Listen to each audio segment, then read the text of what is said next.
Gate agent denied a black man boarding. Then the airline CEO walked up behind her. Economy boarding has not been called. Step back and wait for your group. She said it loud enough for the entire gate to hear. Not a murmur, not a quiet correction between two people, a declaration, the kind of voice that wants an audience.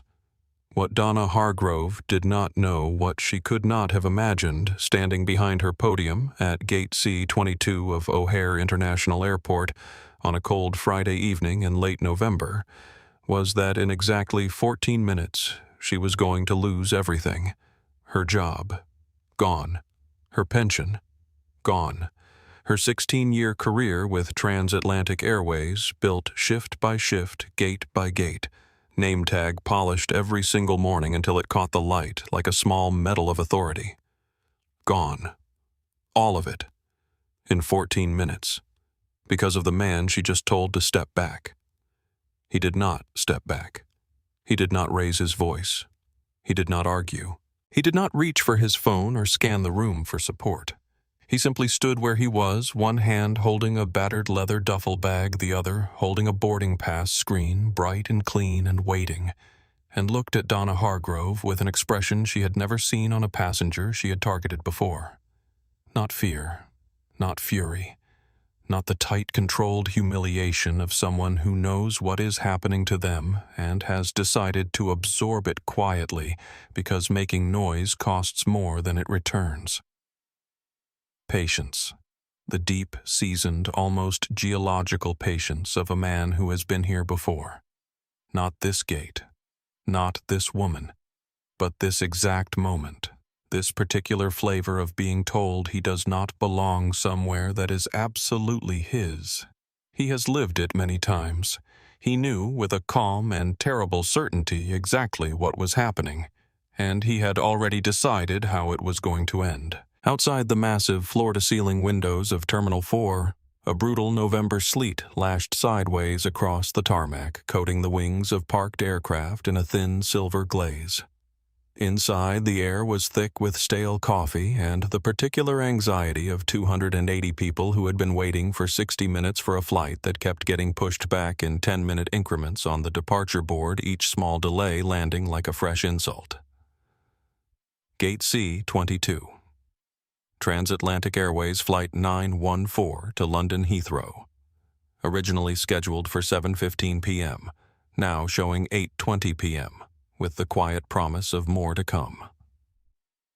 The waiting area was built for 180 passengers. It held 280. People were perched on the arms of chairs, sitting on their carry-ons, leaning against the walls with their eyes half closed. Children were getting restless. Business travelers were refreshing their emails with the mechanical desperation of people who need to feel useful. A woman near the window was on her third attempt to explain to someone on the phone that no, she did not know exactly when she would land. Behind her podium, Donna Hargrove stood as though none of this touched her. Uniform pressed to a standard that would have satisfied a military inspection. Name tag angled with geometric precision. Jaw set. Eyes moving across the boarding area with the practiced authority of someone who has decided years ago that her job is not to serve people, but to manage them. The priority boarding announcement had gone out 2 minutes ago. A short line had formed Diamond Medallion members, first-class ticket holders, passengers who had earned or paid for the right to board first and were now doing exactly that. Among them, at the back of the short line, was a man who did not look like what Donna Hargrove had decided a first-class passenger looked like.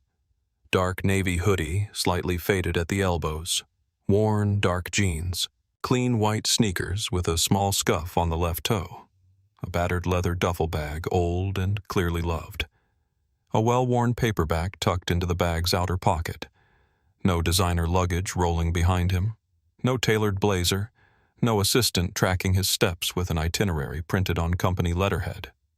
No Rolex visible at the wrist. No visible markers of the kind of wealth that Donna Hargrove had trained herself over 16 years to recognize at a glance. He had been sitting in the corner of the gate area for 45 minutes.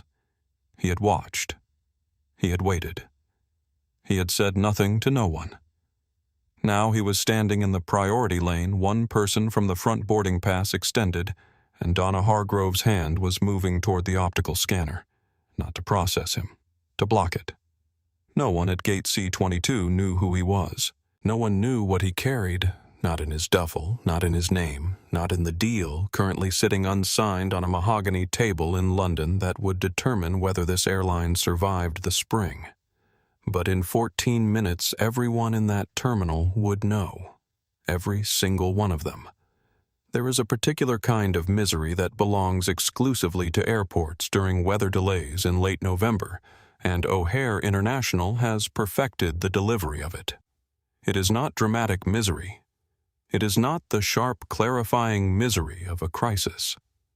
It is the slow, grinding, fluorescent, lit misery of waiting for something that keeps not happening in a building that was designed for transit and not habitation, surrounded by strangers who are all managing their own version of the same quiet desperation.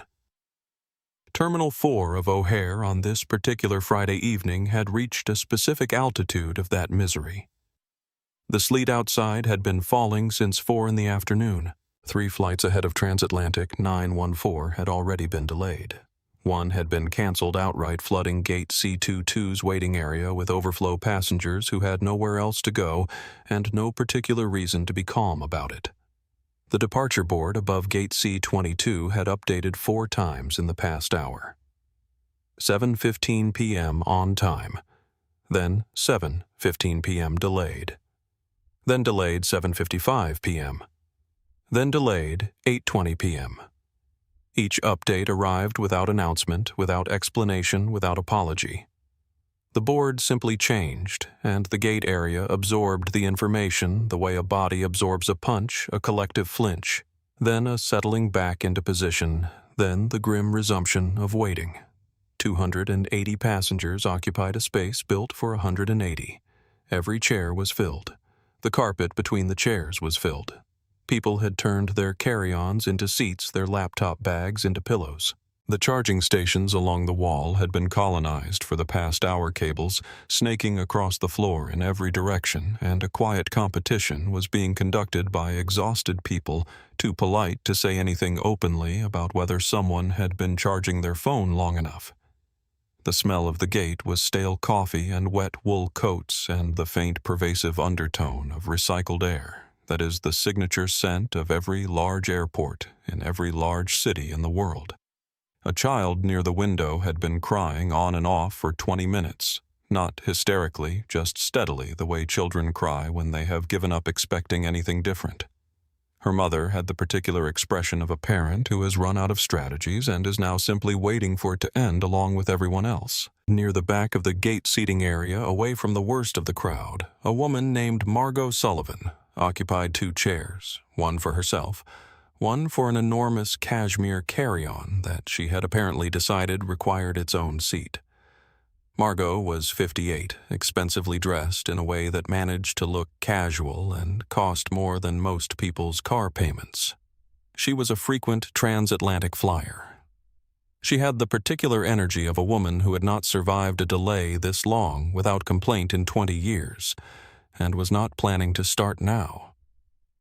She had complained to the gate agent once, been dismissed with a practiced smile, and had since moved on to composing a detailed grievance in her head that she intended to deliver to someone with actual authority. Across the gate, near the pillar closest to the jet bridge door, a young man named Derek Holt had set up what he clearly considered a professional filming position, phone mounted on a small, flexible tripod angled to capture both his face and the departure board behind him. Derek was 31, sandy-haired, wearing a jacket that had too many pockets to be entirely practical. He ran a travel vlog. He had 42,000 subscribers and a niche audience that appreciated his very specific brand of cheerful indignation about the state of commercial air travel. He was currently live-streaming his experience of the delay. 41 viewers were watching. He was describing the smell of the gate in considerable creative detail. He had no idea that within the next hour his viewer count would pass 20,000.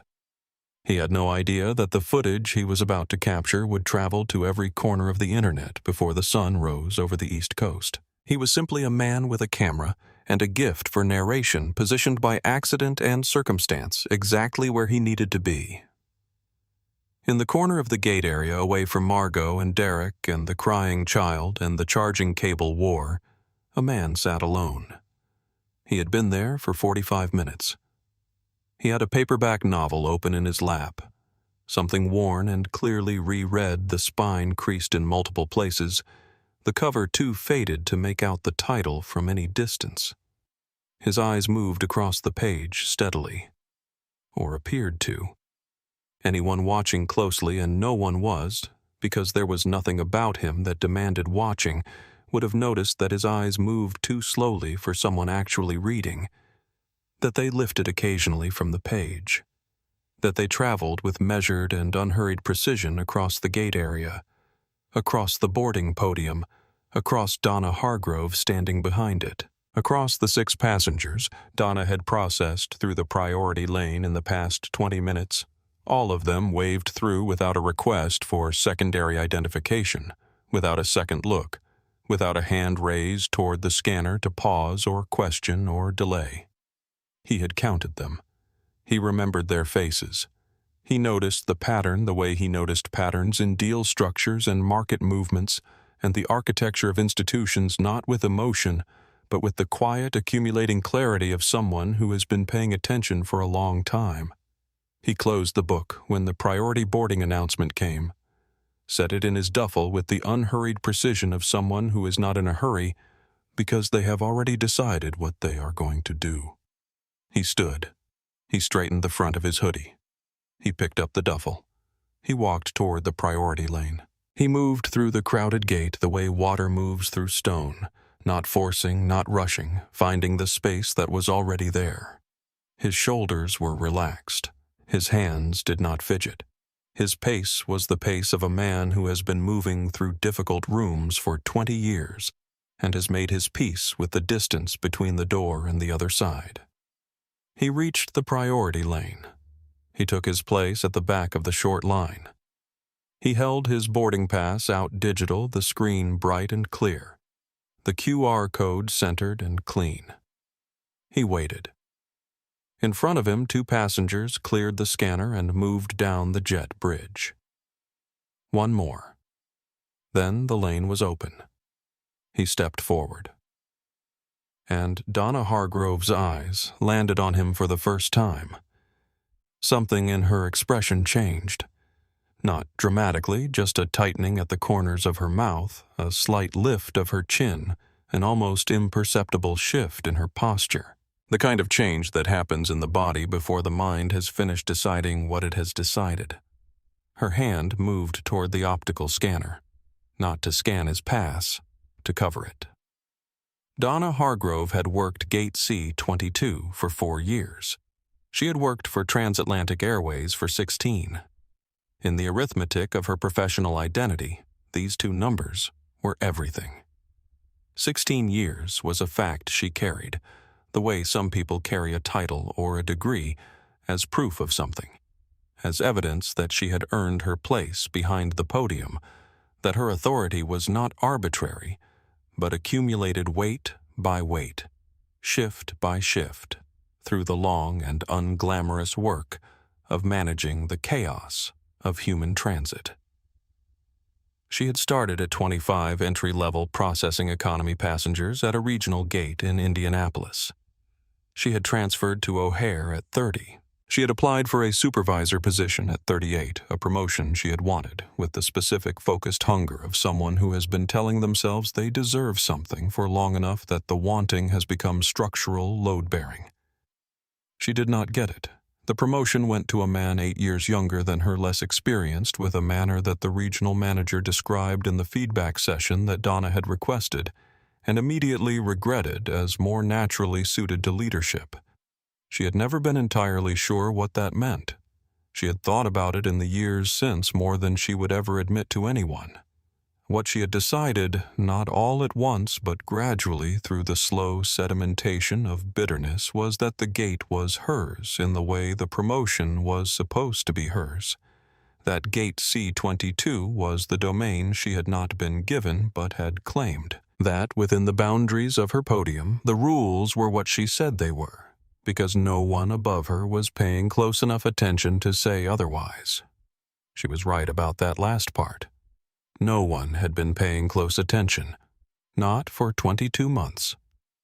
This evening she was running on 4 hours of sleep and the particular brittle energy of someone who has been carrying resentment long enough that it has become a kind of fuel. The delay had made everything worse. Delayed flights meant irregular passengers, people who were supposed to be on other gates now crowding hers, disrupting the ecosystem she had spent 4 years calibrating. It made her feel invaded. Her uniform was pressed to a standard that would have satisfied a military inspection. This was not vanity, it was armor.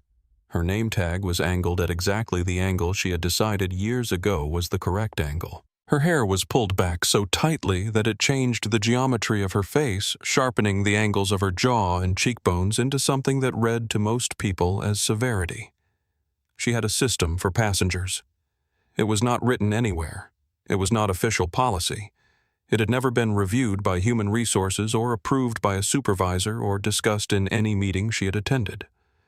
It lived entirely inside her, refined over years of unchecked application, as natural to her now as breathing. The system was simple. First-class passengers looked a certain way. Older usually. White usually. Dressed in the recognizable vocabulary of expensive things, luggage with particular logos, coats with particular cuts, the specific and practiced ease of people who have been given comfortable seats for so long that comfort has become invisible to them, something they expect rather than appreciate. Economy passengers were everyone else. Deviations from this taxonomy created what Donna experienced as a red flag.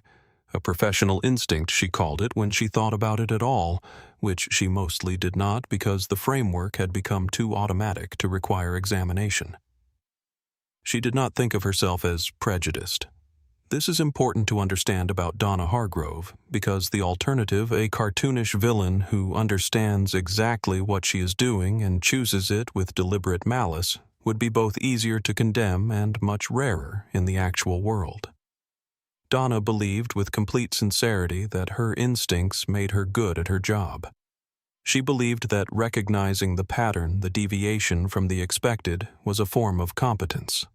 She believed she was protecting the airline. When the priority boarding announcement went out and she began scanning the short line forming in the lane, her eyes did what they always did. They sorted.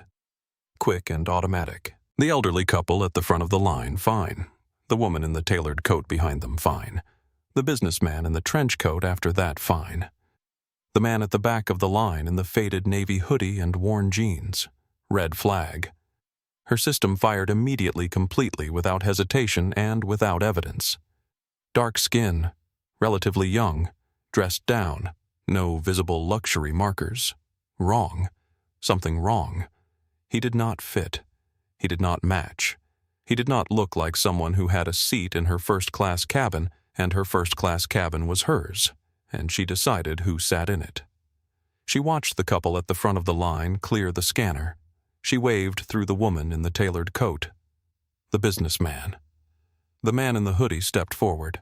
Donna's hand moved to the optical scanner. She placed her palm flat over the glass reader. She did not ask herself why she was doing this. She never did. She leaned slightly forward over the podium. She looked at him directly. And she said in the clear and carrying voice of someone who has decided to make a point for the benefit of everyone within earshot, economy boarding has not been called. Step back and wait for your group. The gate heard it. Of course they did. That was the point.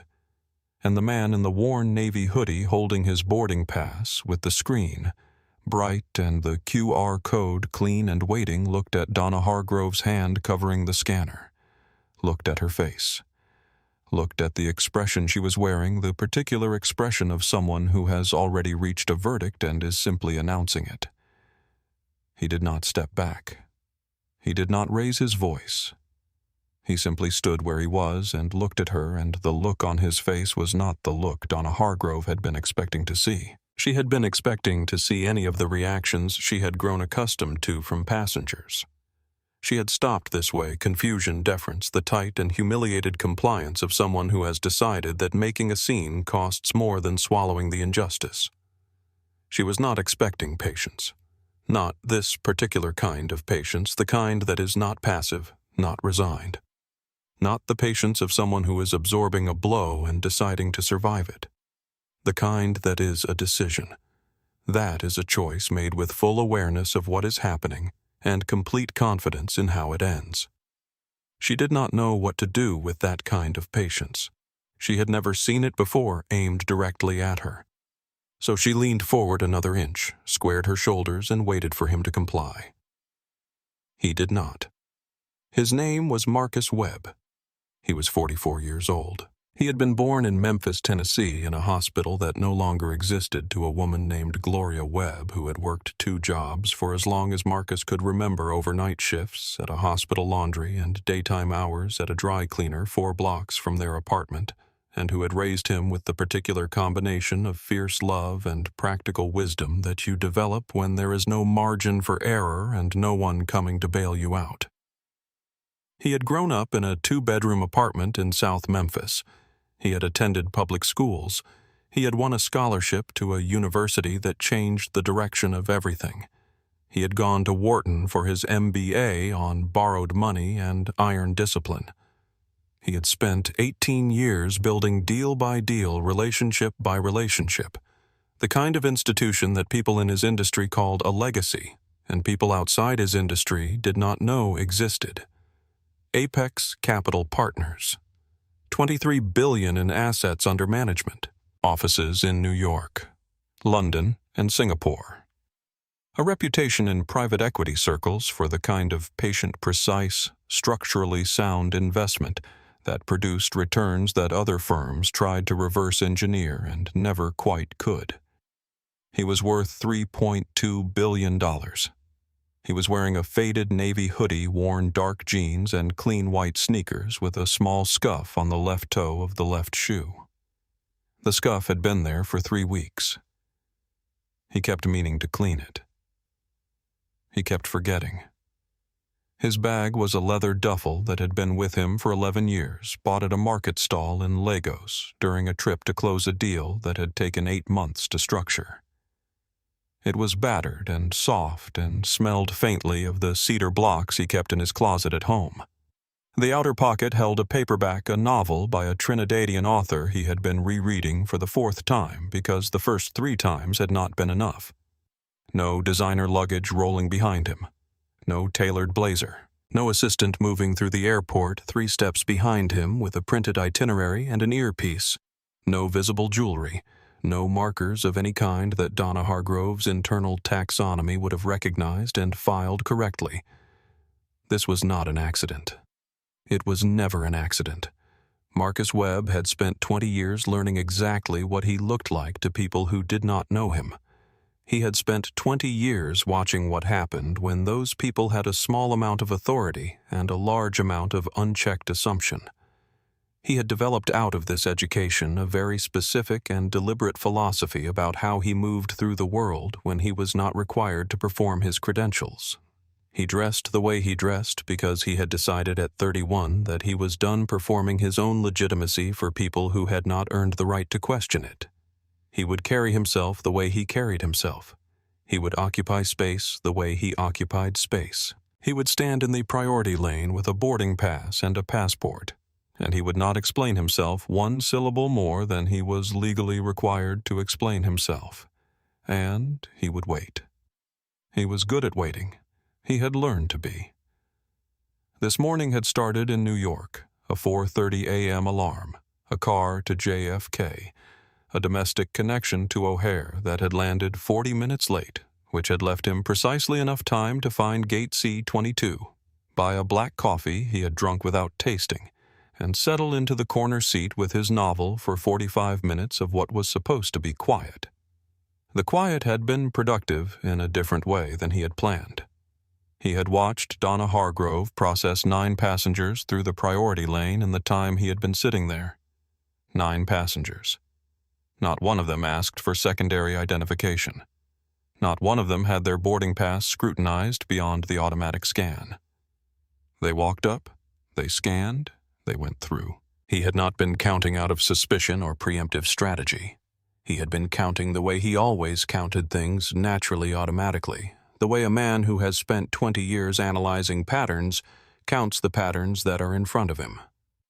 By the time the priority boarding announcement came, he had a clear picture of what Donna Hargrove's gate looked like when everything was going the way she intended it to go. He thought briefly of Nia. His wife had called him this morning from London, where she had flown ahead 2 days earlier to handle a separate set of meetings. Her voice on the phone had been warm and slightly sleepy. She was never fully awake before 7, a fact that charmed him completely after 9 years of marriage. "Dad says to tell you the weather in London is terrible," she had said.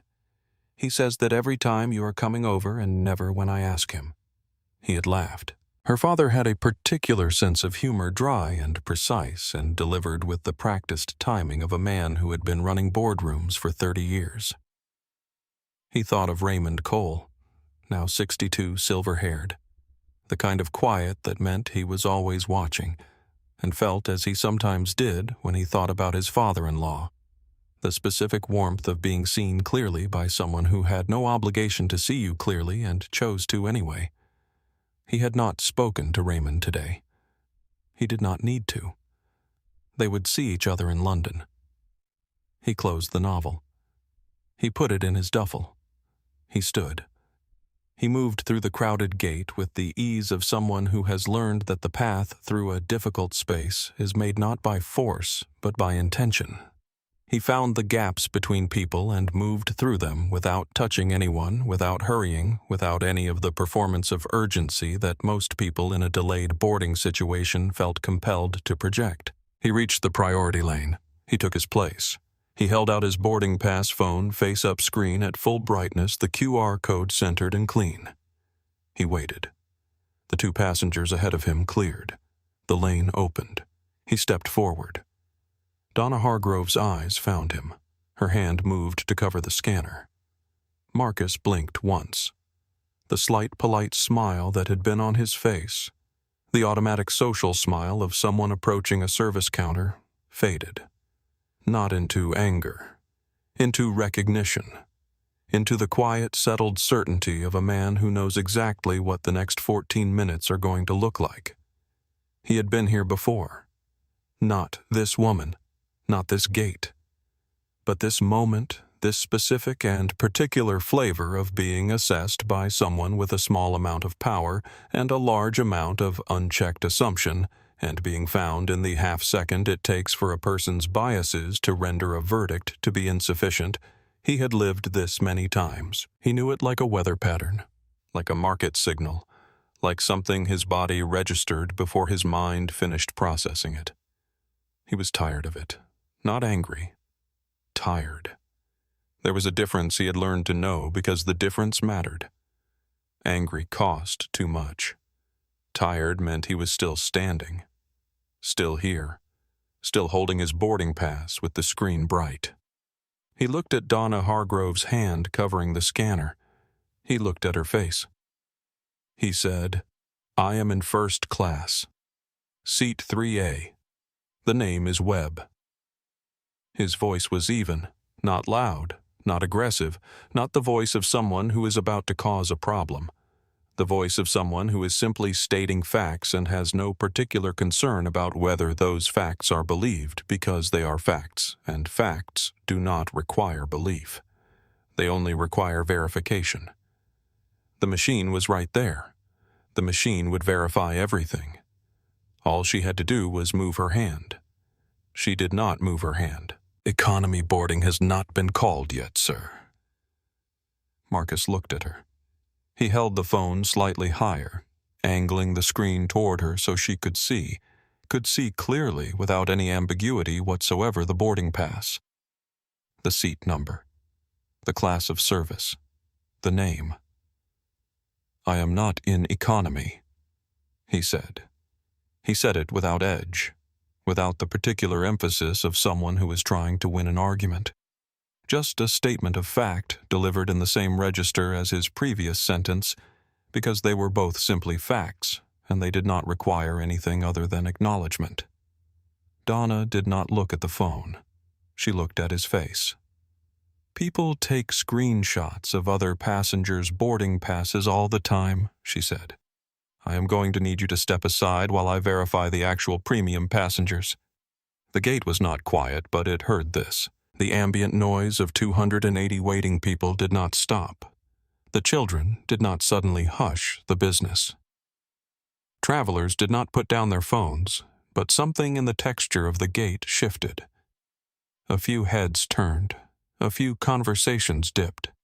The way they dip when someone has said something loud enough and specific enough that the body responds before the brain decides whether it is relevant.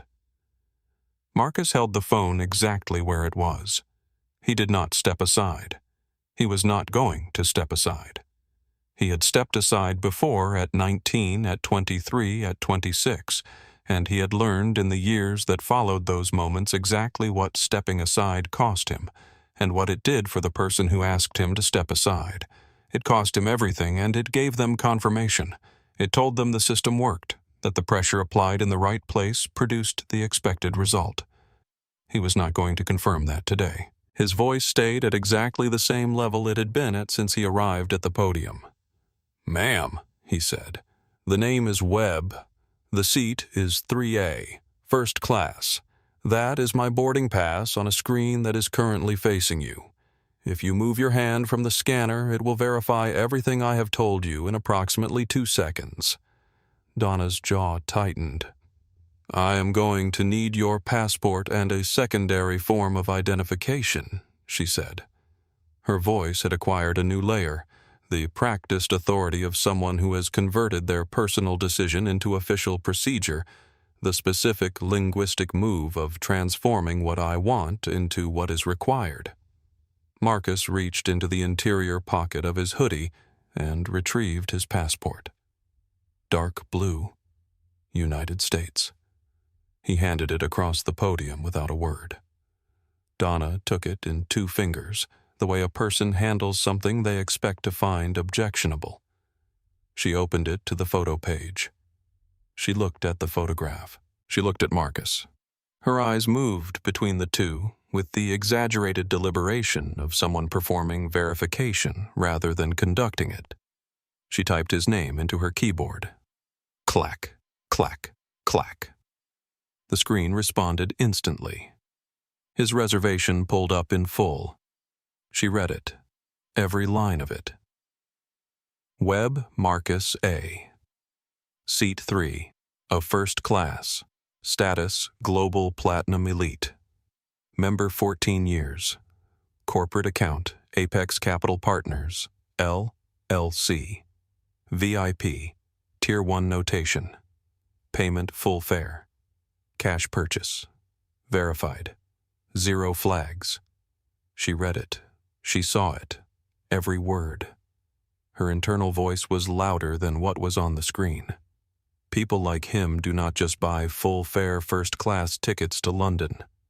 There is always an explanation. There is always an explanation. She looked up from the screen. "There appears to be an irregularity with your payment method," she said.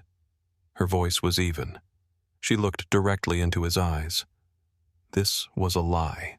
It was not a misunderstanding, not an honest error, not a system glitch she had misconstrued. She knew what the screen said. She was choosing to say something different. Marcus's expression did not change, but something in the quality of his stillness shifted, became less patient, and more watchful the way the air changes before weather.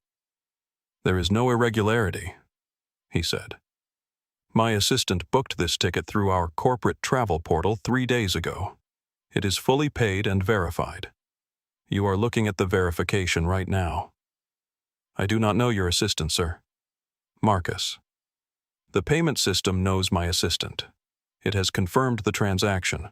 The screen behind you says 0 flags. Those are not my words. Those are your system's words." Donna's nostrils flared slightly. She was losing the edges of the argument, and she knew it, and losing an argument to a passenger she had already decided was not a legitimate first-class traveler was intolerable. "I need to see the physical credit card used to make this purchase," she said. "Until I verify the physical card, you are not boarding this aircraft." Marcus absorbed this for one moment. Then, with the deliberate precision of someone who has worked in contract negotiation for 2 decades and knows exactly when a counterparty is inventing terms, "That card is a corporate master account," he said. "It does not exist as a physical card. This is not unusual for corporate travel accounts. Furthermore, Transatlantic Airways policy, published publicly accessible Transatlantic Airways policy, requires only a valid passport for international travel once a ticket has been issued. You are not operating within your airline's own procedures, and I would appreciate it if you would either scan my boarding pass or call a supervisor. Do not tell me how to do my job." Her voice cracked slightly at the edges. "Not with emotion, with pressure. The pressure of an argument that has no structural integrity but must be maintained anyway because backing down is unacceptable." Behind Marcus in the priority lane, a line had formed. 7 passengers. 8. The economy boarding group would be called in 3 minutes. The jet bridge needed to move. Near the front of the line stood Margot Sullivan, cashmere coat, enormous carry-on. The expression of a woman who has been managing her irritation for 60 minutes and has just watched it locate a specific target. She said in a voice that carried without effort, "Can you simply scan the man's ticket? Some of us have been standing here for quite some time." Donna, without looking at her, "Ma'am." "I am handling a security matter. I appreciate your patience." She turned back to Marcus. Her hand was still on the scanner. 15 feet away at the economy processing desk, a woman named Elena Vasquez had stopped moving. Elena was 34. She had worked Gate C-22 for 2 years. She had worked with Donna Hargrove for 2 years, which meant she had spent 2 years watching Donna's gate operate under the same unchecked pattern and developing over time the particular exhaustion of someone who sees something wrong happening regularly and has made multiple attempts through multiple channels to say so and been told each time that her concerns had been noted and reviewed and found to be without merit. She had stopped filing complaints 8 months ago.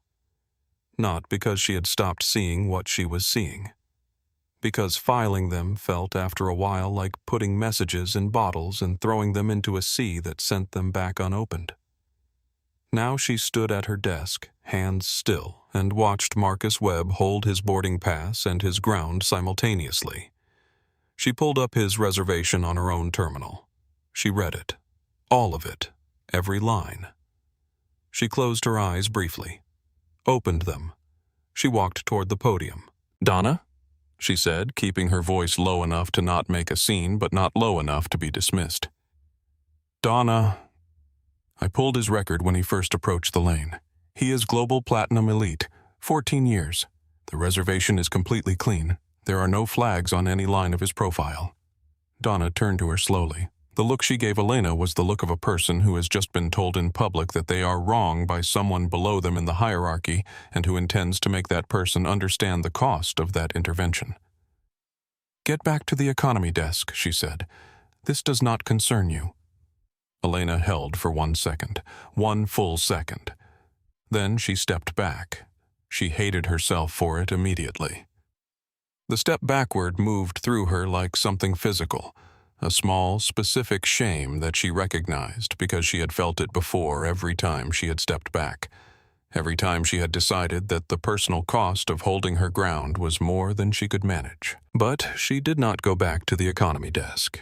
She stood where she was, 2 feet behind Donna's left shoulder, and she watched. Marcus had observed this entire exchange. He had seen Elena approach. He had seen her step back. He had seen the expression on her face when she did it. He reached into his hoodie pocket and took out his phone. He pressed it to his ear. The call connected in half a ring. Frank Okafor, his executive assistant, was Nigerian-British, methodically efficient, and had been working with Marcus for 7 years. His voice on the line was alert and already attentive, the voice of someone who picks up Marcus's calls, knowing that anything requiring an actual phone call has substance. "Frank," Marcus said. His voice was quiet enough that only the people immediately surrounding him could hear it. "Log this interaction. Timestamp from the moment I reached the podium. I want a full transcript of every exchange that has taken place at this gate in the last 13 minutes. Frank. Already running. Shall I contact Mr. Cole Marcus? Not yet. Give me 2 more minutes." He pocketed the phone. He looked around the gate slowly at Derek Holt's phone, which had been trained toward the podium for the past 4 minutes, and whose owner appeared to be narrating something quietly into the camera. At Margot Sullivan, who was no longer attempting to hide her phone. At the departure board ticking. At the jet bridge door still closed. At the window sleet on glass. Then he looked at Donna Hargrove. "Last chance," he said. "Scan the ticket." She did not move her hand.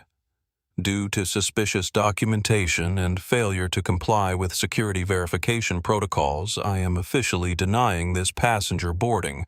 She said it to the gate, not to Marcus, to the gate, to the 280 people and the 6 gate area staff and the departure board and the sleet-covered windows and the general fact of being witnessed. Her voice was the voice of someone who has made a decision they intend to be impossible to reverse. The gate heard it. The gate went quiet. Not completely, the children were still there. The airport sounds were still there, but the specific ambient noise of 280 people managing their own separate waiting collapsed suddenly into something much more unified and much more focused on Gate C-22 and the man standing in the priority lane who had not moved. Marcus placed his passport back into the interior pocket of his hoodie. He looked at Donna Hargrove for one long, still moment. Then he said quietly enough that it required attention to catch, "You have no idea what you have just done. No anger in it. No threat. Something quieter than both of those things. The specific tone of a man who can see exactly how the next 10 minutes are going to unfold and is simply noting for the record what is about to happen." Donna. "I have done my job." She said it with the satisfaction of someone who has won.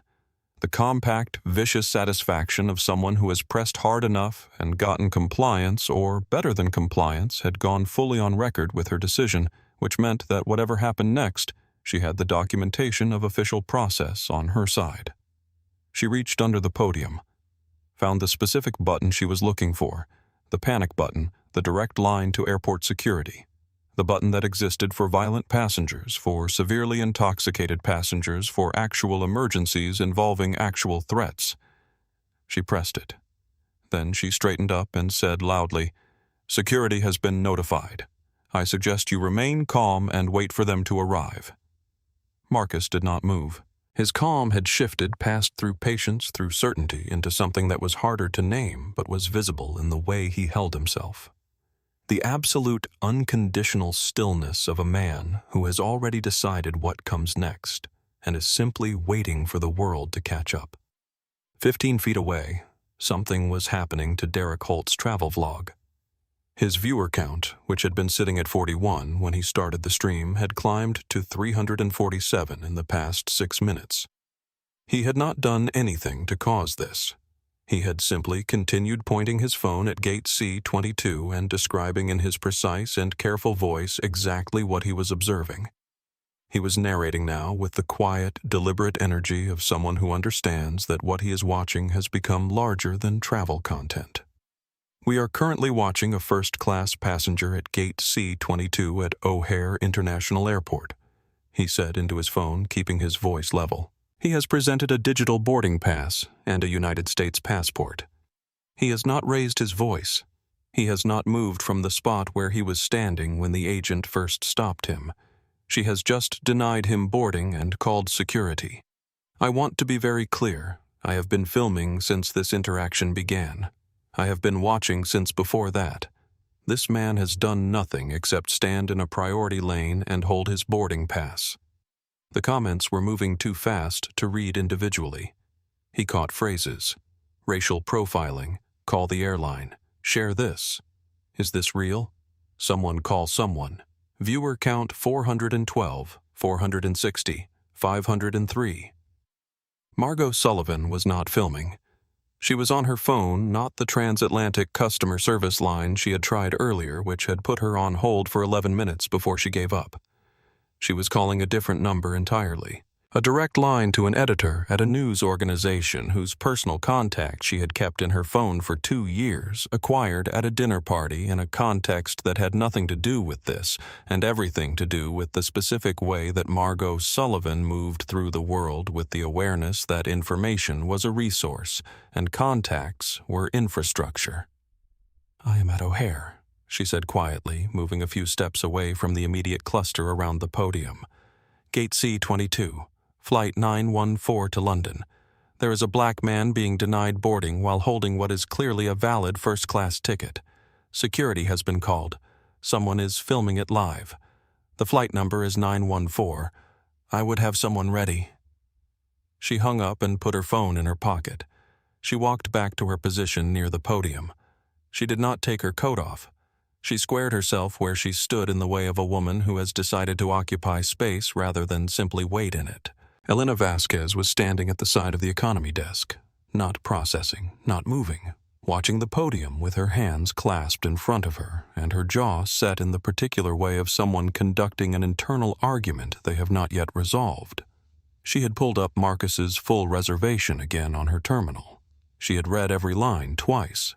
She had read the VIP Tier 1 notation 3 times. She knew what that notation meant. She had seen it on a total of 4 profiles in her 2 years at Gate C-22. She knew exactly the category of passenger it indicated. She was calculating. Not selfishly. She was not primarily thinking about her own position. She was thinking about all of the times she had stepped back. About the 3 complaints she had filed that had disappeared into the review process and come back to her stamped without merit. About whether stepping forward this time would cost her more than it returned, and about whether that was the right calculation to be making. She was 34 years old. She had worked for Transatlantic for 6 years. She had a mortgage. She had a mother in San Antonio who called on Sundays.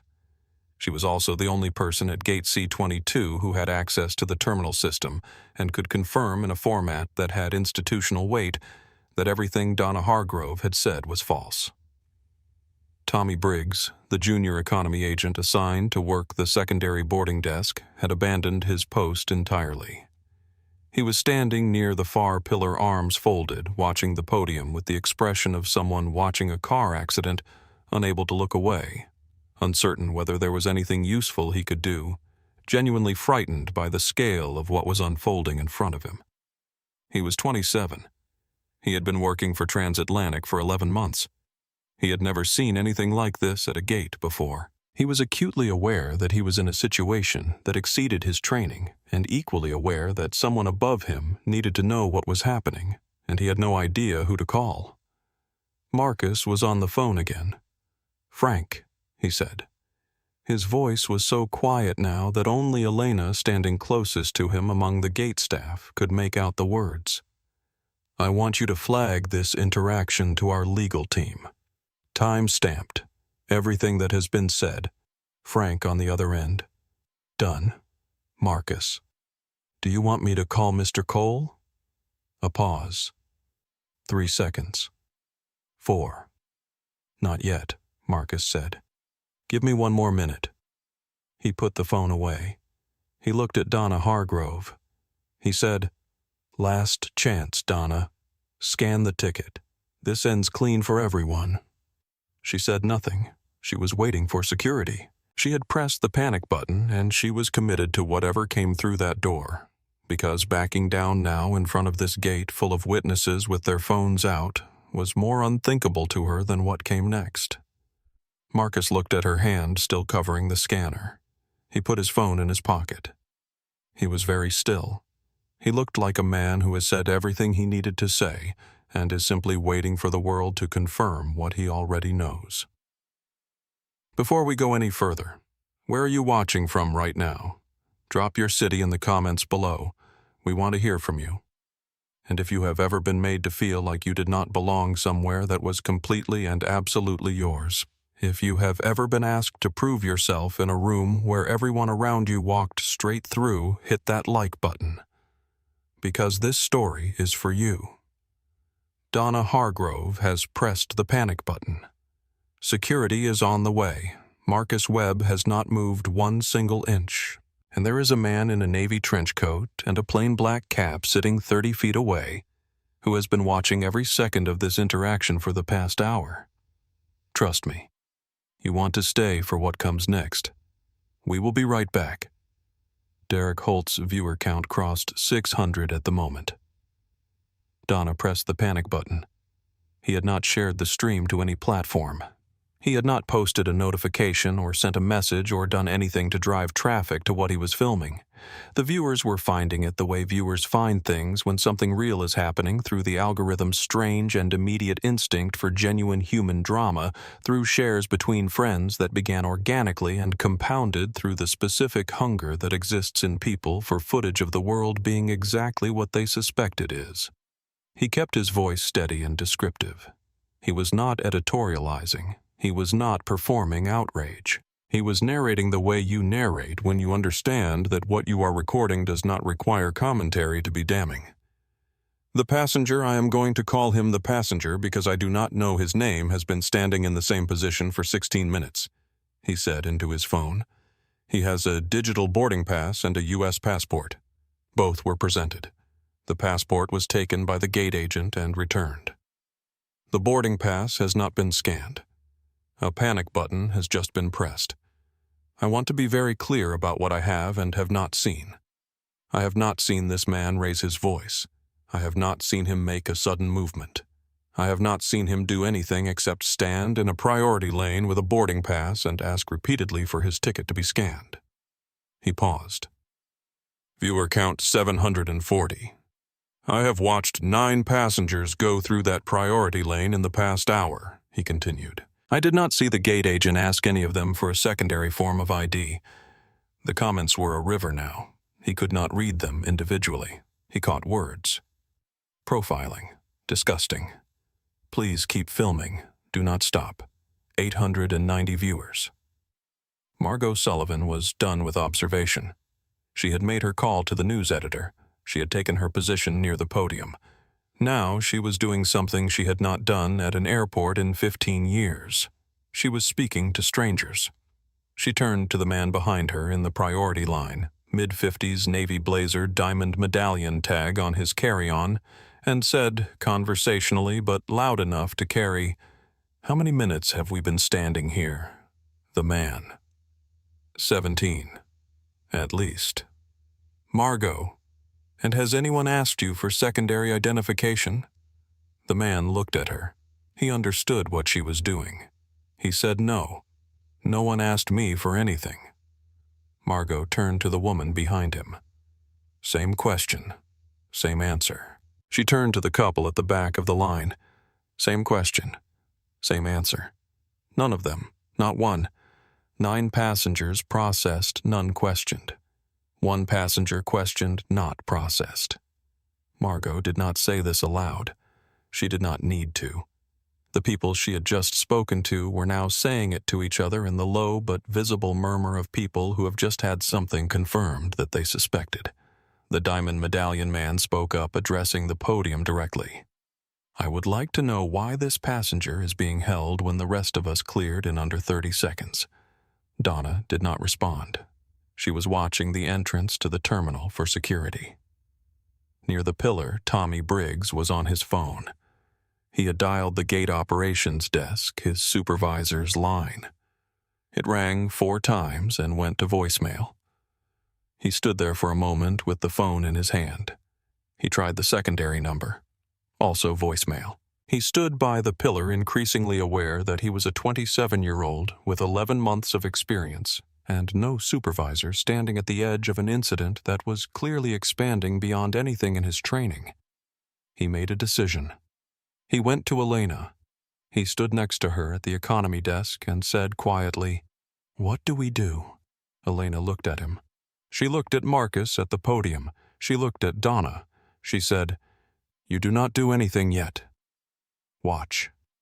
She pulled up Marcus's full reservation on her terminal one more time. She was not reading it to refresh her memory. She had memorized it. She was reading it because she was preparing to say it out loud in a place where it would be heard, and she wanted every number exact. Global Platinum Elite, 14 consecutive years of membership, $283,000 in lifetime spend with Transatlantic Airways, full fare first-class ticket, 0 flags across every field of the reservation. VIP Tier 1 notation on the corporate account. Account linked Apex Capital Partners, LLC. She read that line again. She was not sure what Apex Capital Partners was. She pulled a second window and searched it. The result loaded in 3 seconds. She read the first paragraph. She closed the search window. She sat with what she had just read for approximately 4 seconds. Then she stood up. She straightened her uniform jacket, not dramatically, not the way you do when you are preparing for a confrontation you want everyone to notice, the way you do when you have made a quiet internal decision and you are giving your body something to do while your nerve holds. She walked toward the podium. She stepped into the restricted area behind it. This was technically a violation of her position as the economy processing agent. She was not authorized to be in this space. She moved into it anyway with the steady, determined pace of someone who has decided that the cost of not moving is higher than the cost of moving. She stood beside Donna, not confrontationally, side by side. Donna turned to look at her with the particular fury of someone who has already minutes ago told this person to go back to their desk. Elena spoke before Donna could. She spoke clearly and at a volume that the front third of the gate area could hear. "I have pulled up this passenger's full reservation," she said. "His profile shows Global Platinum Elite status 14 consecutive years. His ticket is a full fare purchase with 0 flags on every field. The VIP Tier 1 notation on his corporate account is the highest classification this airline assigns.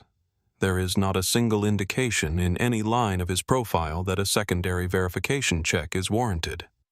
"Donna, I told you to go back to the economy desk, Elena. Elena, I heard you." She did not move. The gate was very still. Derek Holt's viewer count was passing 1,400. The comments were a continuous scroll. Margot Sullivan had taken out her phone not to call anyone this time, to film. Tommy Briggs at the pillar watched Elena and felt something shift in his chest that he would later describe to his girlfriend as the first time he had seen someone do the right thing in a way that cost them something. Marcus had not moved. He was watching Elena with an expression that was different from the expression he had worn since the beginning of this interaction. Less watchful, more human. He had been alone at this podium for 18 minutes. He was no longer alone. He said nothing.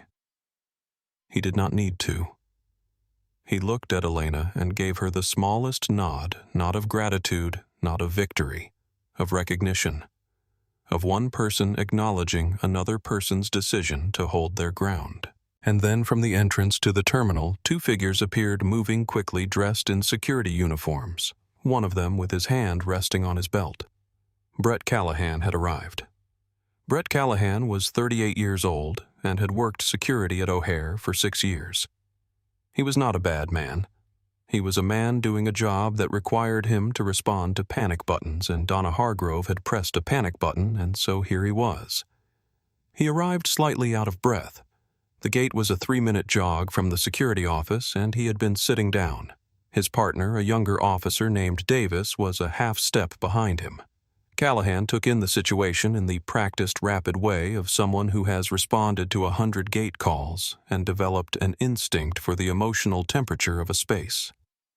The temperature here was wrong, not wrong in the way of a violent passenger or a genuine security threat, wrong in the more specific and more complicated way of a situation where the person who called for help is the source of the problem. He had seen this before. Not often, but enough to recognize the shape of it. He saw the man standing at the podium, dark navy hoodie, completely still, completely composed entirely without the body language of someone who is causing a scene. He saw the gate agent behind the podium, flushed jaw forward, the very particular expression of someone who has backed herself into a corner and is now depending on the arrival of authority to seal the exit. He saw Elena Vasquez standing in the restricted gate area, with her hands clasped and her posture very straight, looking at him with an expression that communicated efficiently and without words. Be careful. He saw the phones. He saw Derek Holt filming. He processed all of this in the 4 seconds it took him to cross from the terminal entrance to the gate podium. Then he stopped and addressed Donna. "What is the situation, Donna? This man is attempting to board with fraudulent first-class documentation. When I requested secondary verification, he refused to comply, became aggressive, and obstructed the boarding process. I am denying him boarding, and I need him escorted from the terminal immediately." Callahan turned to Marcus. He looked at him carefully. The calm posture, the complete absence of any physical tension, the absolute lack of aggression. His hands were visible, relaxed at his sides. His face held an expression that Callahan had seen before on specific kinds of people, in specific kinds of situations, and the word that came to mind for it was enduring. "Sir Callahan said." His voice was measured. "Is what the agent described accurate?" "No," Marcus said. His voice was the same voice it had been since the beginning, even clear without edge. "I presented a valid digital boarding pass and my United States passport. The agent refused to scan my boarding pass, claimed my payment was flagged when her own screen showed 0 flags on every field, demanded a physical corporate credit card that does not exist as a requirement under Transatlantic's published policy, and pressed the panic button when I pointed out that she was operating outside her own airline's procedures." "He is lying," Donna said. The shrillness in her voice was new.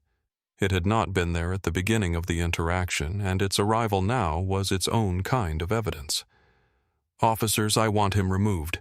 He is a security risk." Callahan looked at Donna, then at Marcus, then at Elena.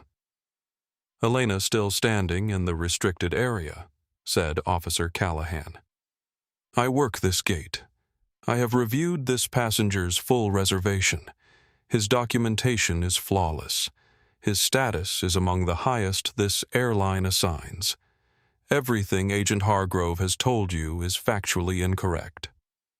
"Donna, you are going to lose your job for this, Elena." Elena looked at her, then back at Callahan. The panic button was not used appropriately. "This is not a security situation." Callahan had a decision to make. The law of the airport was clear. Gate agents had final authority over boarding. If Donna said the man was not flying, the man was not flying, and security's job was to enforce that. The system was built on that deference because, without it, every difficult passenger would simply appeal to a passing officer, and gate authority would be meaningless. But Callahan had been standing here for 40 seconds, and he had not heard Marcus Webb do a single thing that constituted a security threat. And he had been standing here for 40 seconds watching Donna Hargrove's story develop small fractures at every edge. He looked at Marcus. "Sir," he said. His tone was apologetic in the way of someone doing a job they are no longer entirely sure they should be doing. "If the agent is denying boarding, I am going to have to ask you to step away from the gate. We can address this at the customer service desk. Marcus, if I leave this gate, my luggage goes to London without me. I miss a meeting with direct financial consequences for this airline. I am not leaving." Sir Davis said, the younger officer stepping forward. "Please do not make this more difficult." Donna was smiling. It was small and controlled, and she almost managed to keep it from reaching her eyes. Almost. She had won. She had pressed the panic button and security had come, and in a few moments this man who had not behaved the way passengers she stopped were supposed to behave was going to be walked out of her gate by armed officers. She had won. She was so focused on Marcus and so saturated with the specific pleasure of the moment that she did not notice the man who had been sitting in the gate area 30 feet away for the past 61 minutes quietly closing his paperback novel. She did not notice him stand. She did not notice him begin to walk, not toward the passenger seating area, toward the restricted area, toward her side of the podium. The first time she became aware of him was when Tommy Briggs, standing near the pillar, made a sound, not quite a word. Something more primitive, the involuntary vocalization of someone who has just seen something their brain has not yet fully processed and instinctively stepped out of the way. She turned around. The man in the navy trench coat and the plain black cap was standing 2 feet behind her right shoulder. "Excuse me," she said. "You cannot be back here. This is a restricted area." "Security," she said, turning to Callahan. "Security, remove him too." The man in the trench coat looked at Officer Callahan. He said quietly and with absolute certainty, "Officer Callahan." And the gate stopped. In the split second between Callahan beginning to move toward him and the voice from behind Donna's shoulder, Marcus went somewhere else. Not far, not long. The way the mind moves when it is under a particular kind of pressure, sideways briefly into the room that contains the reason why this moment is not new. He was 26 years old. He was standing in the lobby of a building in downtown Chicago wearing the best suit he owned. His uncle, Robert Webb, had driven him to the department store 2 weeks before the interview and helped him pick it out. A navy suit slightly too long in the sleeves, which neither of them had noticed in the store's lighting, and both of them had agreed did not matter because there was nothing to be done about it now. Robert had paid for half. Marcus had paid for half with money he had been setting aside from his research assistant stipend for 3 months. Wharton was behind him. 2 years of a program he had funded on scholarship and loans and the specific kind of discipline that looks to people who do not understand it like unusual focus and looks to people who do understand it like survival. He had graduated in the top 7% of his class. He had 3 letters of recommendation from professors who did not give letters of recommendation casually. He had an interview at Harrington Capital, junior analyst position. It was not the most prestigious firm in the city. It was, however, a firm that could take a kid from South Memphis who had been the first person in his family to attend graduate school and give him a start, a real start, the kind of foothold that changed what the next 10 years looked like. He wanted it with a completeness that was almost physical. He walked through the revolving door of the building and crossed the marble lobby to the security desk. The man behind the desk was white, mid-50s, wearing a bored expression that suggested he had been sitting in this chair for a very long time and had arranged his days into a series of automatic responses that required very little actual engagement. He looked up when Marcus approached. He looked at Marcus. He said, "Deliveries are around the side." Marcus blinked. "I have an interview," Marcus said. "3rd floor, Harrington Capital, 10 o'clock. The guard looked at him again. The look had the specific quality of someone revising their initial assessment and finding that the revision does not substantially change the conclusion. "You sure about that?" Marcus said he was sure. Yes, he was sure. The guard picked up his phone. He called someone not immediately after looking at something on his desk for a moment in the unhurried way of someone who is not worried about inconveniencing the person waiting in front of him. He had a brief conversation. He put the phone down. He told Marcus to wait. Marcus waited.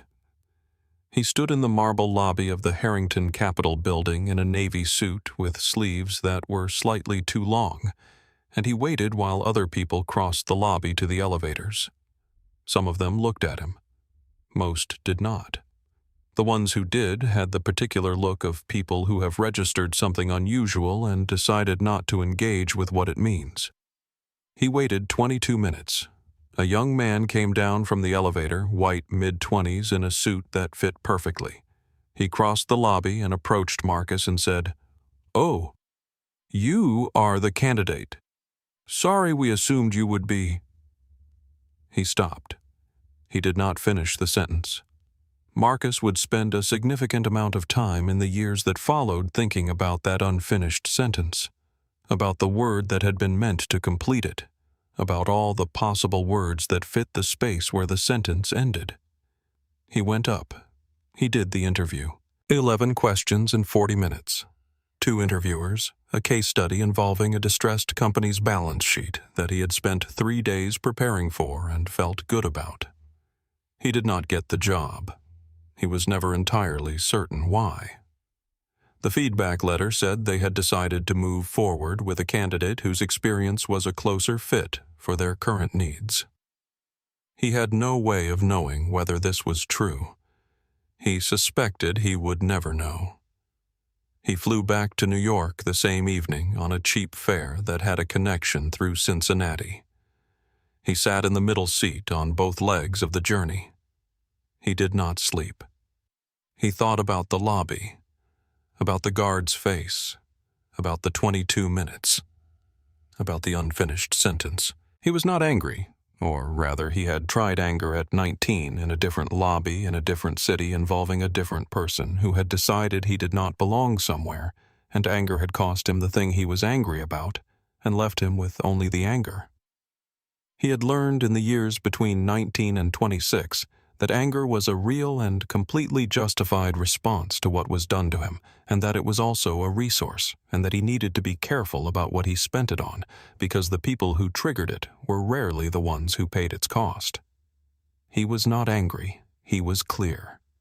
He sat in the middle seat between Cincinnati and New York, and he made 2 decisions with the steady, unhurried precision he would later apply to 18-month deal structures and billion-dollar negotiations.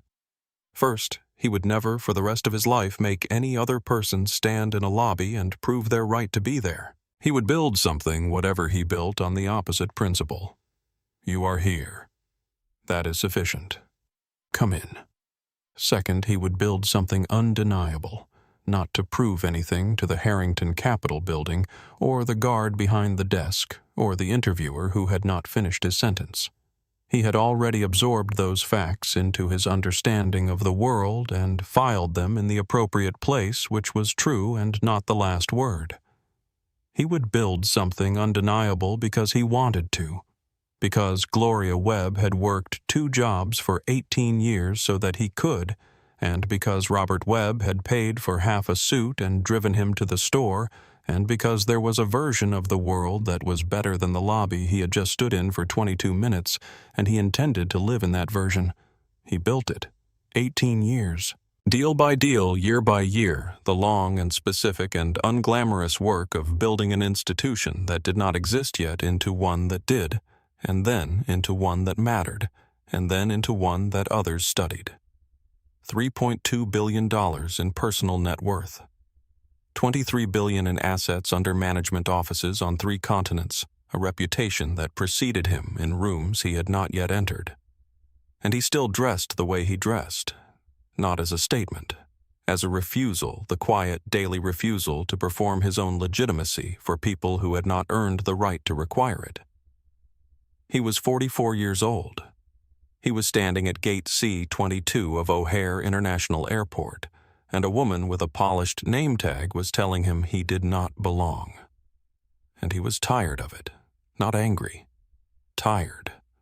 The deep, bone-settled tiredness that comes not from one incident, but from a lifetime of incidents, each one individually survivable and collectively extraordinary in their accumulation. The tiredness of a man who has been required throughout his entire professional life to carry the ordinary burdens of building something extraordinary while simultaneously managing a second set of burdens that his colleagues of a different background were never asked to carry at all.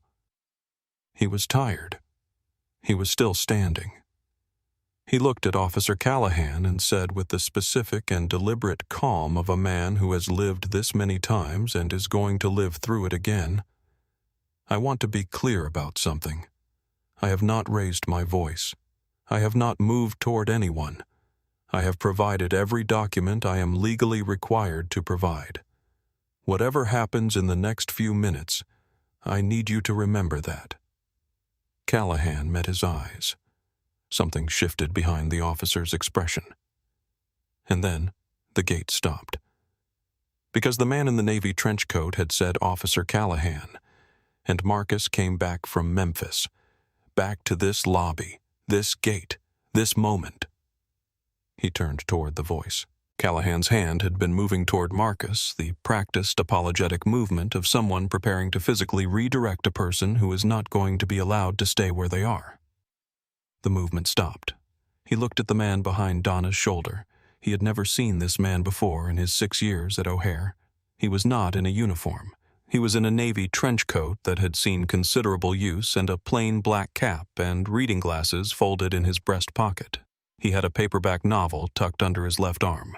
He had stepped into the restricted gate area behind the podium with the complete and unquestionable ease of someone for whom restricted areas do not apply, not because he was ignoring the restriction, but because his presence seemed to reclassify the space. Tommy Briggs had stepped out of his way without being asked to. Elena Vasquez had straightened. The man was looking at Callahan, not at Marcus, not at Donna, at Callahan, with the calm, level gaze of someone who has assessed a situation and knows precisely what needs to happen and intends to make it happen. Callahan stopped moving. His partner, Davis, stopped beside him. "Officer Callahan," the man said again. "I have been sitting in that gate area for the past 61 minutes. I was present for this entire interaction from the beginning." Donna spun toward him. Her voice was still carrying the force of her earlier certainty, but something in it had begun to splinter. "Sir, I do not know who you are, but this is a restricted area." He ignored her. Not rudely, completely, with the absence of acknowledgement of someone who has made a decision about where their attention goes, and it is not going there. He looked at Callahan and he said, "I watched this agent allow 9 passengers through the priority lane without requesting secondary identification from a single one. I watched her cover the optical scanner with her hand rather than scan this passenger's boarding pass. I watched her tell him his payment was flagged. I could see her screen from where I was sitting and it showed 0 flags. I watched her press the panic button when he cited her own airline's procedures to her. The gate area was very still. Derek Holt's viewer count was at 2,140. He was filming the man in the trench coat with the careful, precise focus of someone who understands that the situation has just changed in a significant way and does not yet know how significant. "Donna, I do not know who you are. You need to remove yourself from this area immediately." "Callahan." "Ma'am." He said it quietly. She stopped. He looked at her, then at the man in the trench coat, then at his own screen the panic button report she had filed, which listed the reason as suspicious documentation and belligerent passenger behavior. He had been here for 4 minutes. He had not observed behavior that matched that description. He said to Donna carefully, "Can I see the flag on the system, the one that indicated the payment irregularity?" Donna's eyes went to her screen, then away from it. She did not answer. "Callahan, the flag that prompted the security concern. Can you show me where it is appearing on your terminal?" She looked at the terminal. She looked at Callahan. She looked at the man in the trench coat. She said nothing. Elena stepped forward. Her voice was quiet, but it carried in the silence. "There is no flag. Officer Callahan, I reviewed this passenger's full reservation at my terminal. Nothing in it triggered any security concern under any protocol I am aware of. The panic button was not used for its intended purpose." "Donna, Elena, I swear to you," Elena looking at Donna with an expression that was very steady and very sad and very done. "I know what I saw on the screen, Donna. I have known what I have been seeing for 2 years. This landed in the gate the way certain true things land, without drama, without volume, with the specific weight of something that has been true for a long time and is being said aloud for the first time in the right room." Callahan took a step back. Physically, 1 step away from Marcus, away from the boarding lane. He was not rescinding anything. He had not formally done anything yet. But the step communicated something. A recalibration. His hand was no longer on his belt. He looked at the man in the trench coat. He said, "Sir, who are you?" The man in the trench coat reached up. He took off the black cap. He folded it and placed it on the counter. Silver hair close cut. A face that was 62 years old and had spent those 62 years in the specific way that leaves a person looking less aged and more distilled, the way long exposure to high pressure either breaks a thing or clarifies it entirely.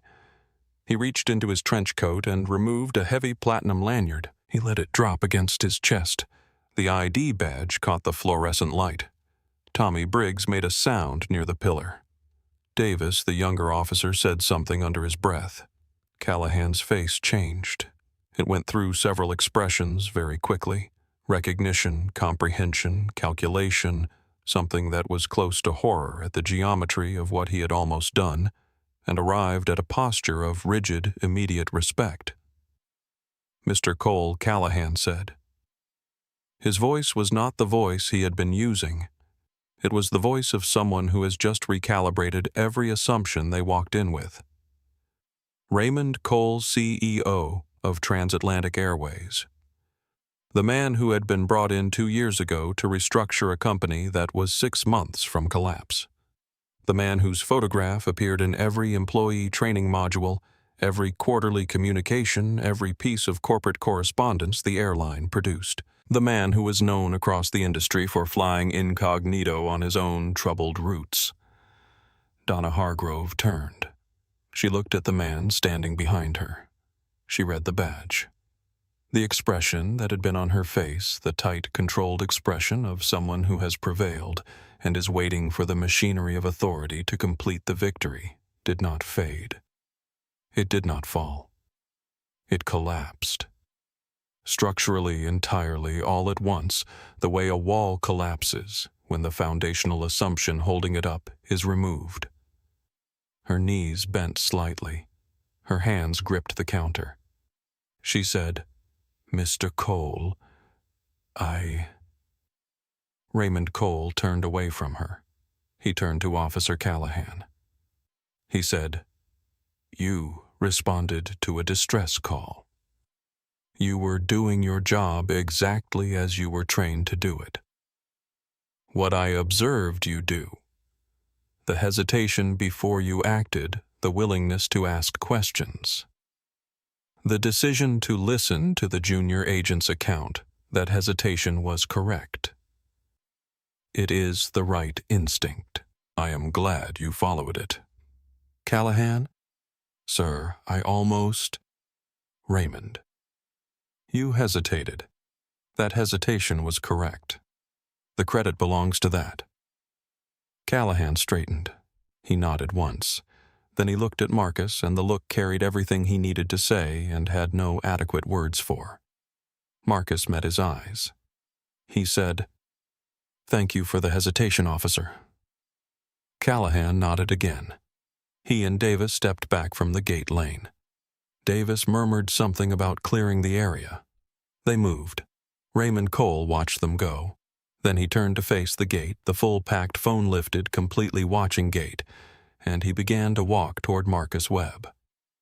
Raymond Cole had boarded a 6:15 a.m. flight from Atlanta to Chicago that morning under a name that was not his own, a legitimate alias he maintained specifically for the spot-check travel he had conducted quietly and without announcement at 11 transatlantic hubs over the past 2 years. He did this because he had learned in 30 years of running companies that the version of a business that management sees and the version that operates on the ground when management is not watching are two different versions.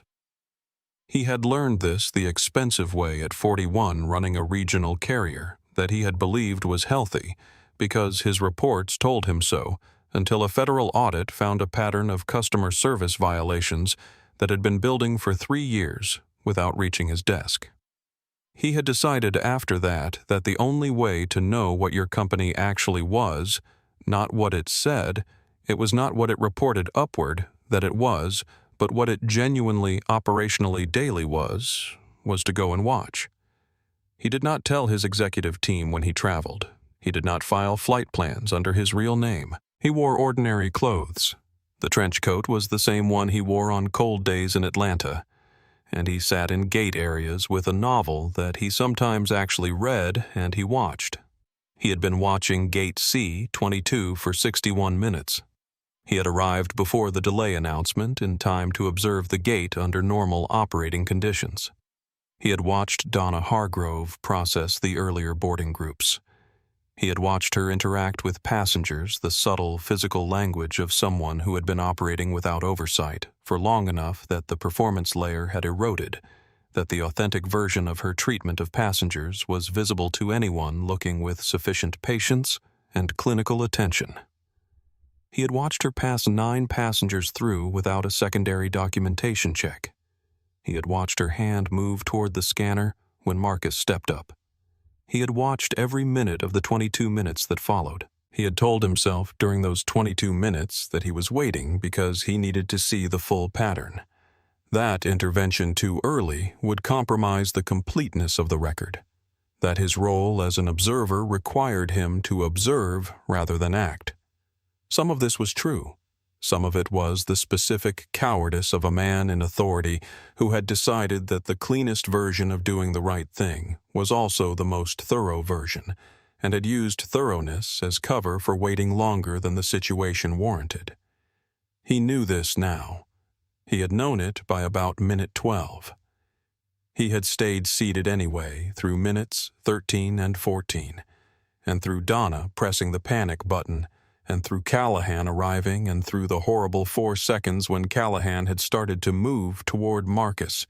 He had stayed in his seat through all of it, gathering certainty he already had. He had stood up because of what Marcus said to Callahan. "I want to be clear about something. I have not raised my voice. I have not moved toward anyone. Whatever happens, I need you to remember that." Something in the specific weight of those words. Not a plea, not a threat.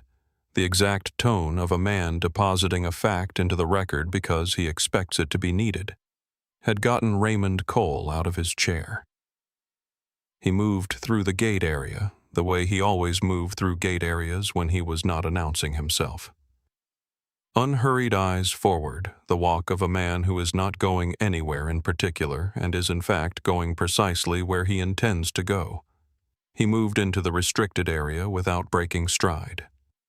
Tommy Briggs stepped out of his way. He was not surprised by this.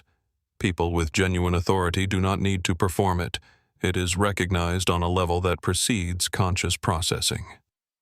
He stood behind Donna's shoulder. He said Callahan's name. He watched the gate freeze. When Donna turned to face him and he saw her expression change, saw the triumph collapse into horror, saw her knees buckle, saw the 16 years of her career hit her all at once in her face, he did not feel satisfaction. He felt the specific, exhausting heaviness of consequence, of arriving at the outcome you came to create, and finding that it feels less like justice and more like necessary destruction.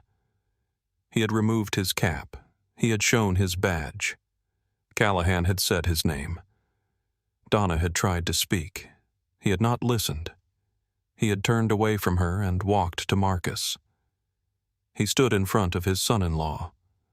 Marcus was looking at him with an expression that Raymond had not seen on Marcus's face very often, not anger, not hurt, something more precise than either of those. The expression of a man who knows he was left alone in a difficult room for longer than he should have been and has absorbed the fact and is noting it without drama. Raymond Marcus. "I cannot begin to tell you how sorry I am for what you just endured." Marcus Raymond. Just the name. Enough. Raymond. "I was sitting 30 feet away. I should have moved sooner." Marcus looked at him for a moment. Then, "You should have let the machine do its job 12 minutes ago. That is all any of us were asking." Raymond nodded. He did not try to qualify this or contextualize it or explain his reasoning. He said, "You are right." He meant it without reservation. He turned to the gate, the full watching phone-lifted gate. 280 people who had been present for 22 minutes of a man being told he did not belong somewhere that was absolutely his. Officer Callahan had stepped away, creating a clear space between security and the podium. The gate was very quiet. Raymond said at a volume that carried to every part of the boarding area, "This is Marcus Webb. He is the founding partner of Apex Capital Partners. He is the person whose firm is, as of this week, finalizing a $2.4 billion capital investment in transatlantic airways. He is the reason this airline does not file for bankruptcy protection in the spring." He paused. "He also happens to be my son-in-law." The gate processed this. It processed it the way a room processes a fact that is too large to absorb instantly in waves, person by person. The information traveling outward from the people nearest the podium to the people at the edges carried by murmurs and the turning of heads and the specific sound of people who are putting things together. Derek Holt said into his camera, in a voice stripped of all performance, "Did he say 2.4 billion and the CEO, that is the CEO of the airline, and he is the—" He stopped. He looked at Marcus. He looked at Raymond. He looked at his viewer count, 4,811. He exhaled. He kept filming. "Stop right there for 1 second, because if you felt what just happened, if that moment hit you somewhere deep, I need you to do something. Drop one word in the comments. Just one. Whatever that moment brought up for you, the reveal, the termination, the look on Elena's face when she said, 'I filed 3 complaints,' one word. That is all. And if you believe that every single person who has ever stood in a gate or a lobby or a line and been told they do not belong deserves to hear this story, share this video right now. Not later. Now. Because we are not done. Marcus Webb is about to board his plane. Raymond Cole is about to make a phone call. And there is something that still needs to be said. Something that matters more than everything that just happened. Do not go anywhere." Raymond turned to Tommy Briggs. Tommy, who had been standing near the pillar for the past 10 minutes in a state of escalating paralysis, snapped to attention at the sound of his name, the way a person snaps to attention when addressed by authority during a moment of crisis, completely immediately with the particular relief of someone who has been waiting for a clear instruction. "Raymond Log, Agent Hargrove out of the terminal system. Use your own credentials. Then scan this passenger's boarding pass." Tommy moved. He was at the keyboard in 4 steps. His hands were shaking slightly, not enough to prevent function enough to be visible. He opened the credentials panel. He entered his own login. He looked at Donna's session on the terminal. Donna was still gripping the counter.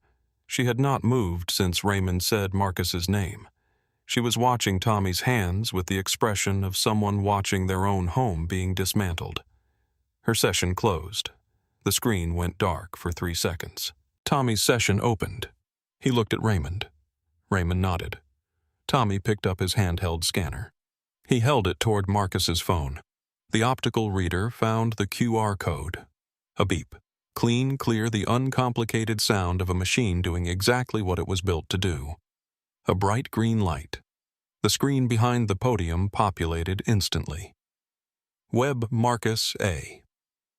Seat 3. A first class. Status Global Platinum Elite. Consecutive member 14 years. Account Apex.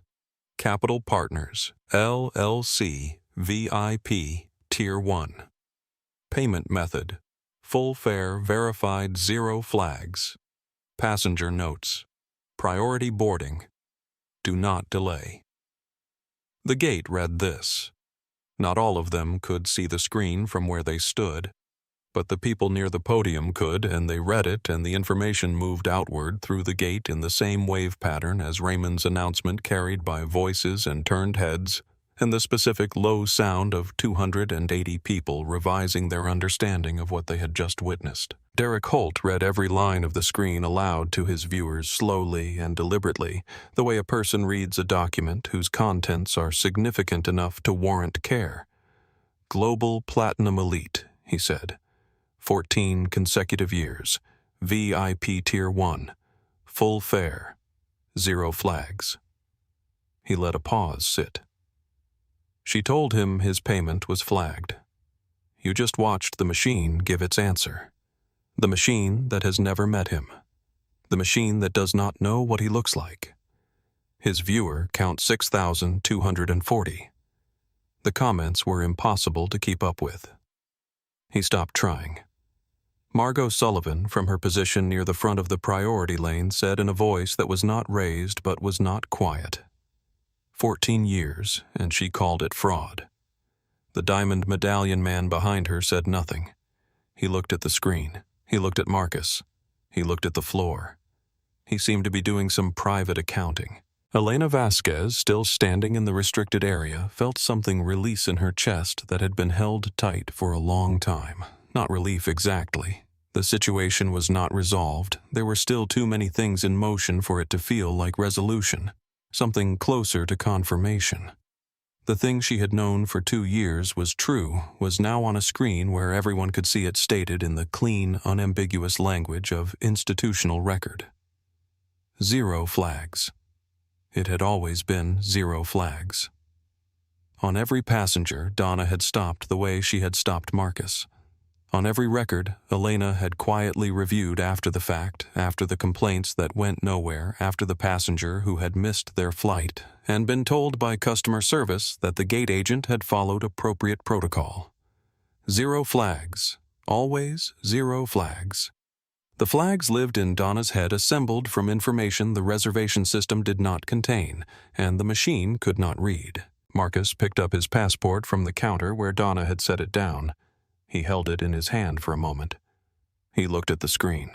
He read the words. He had not needed to read them. He had known what they said before Tommy logged in, before the scanner beeped before the green light. He had known what they said 22 minutes ago when Donna first covered the reader with her hand. But there was something he noticed it standing here now. There was something about seeing it on the screen in front of witnesses that was different from knowing it privately.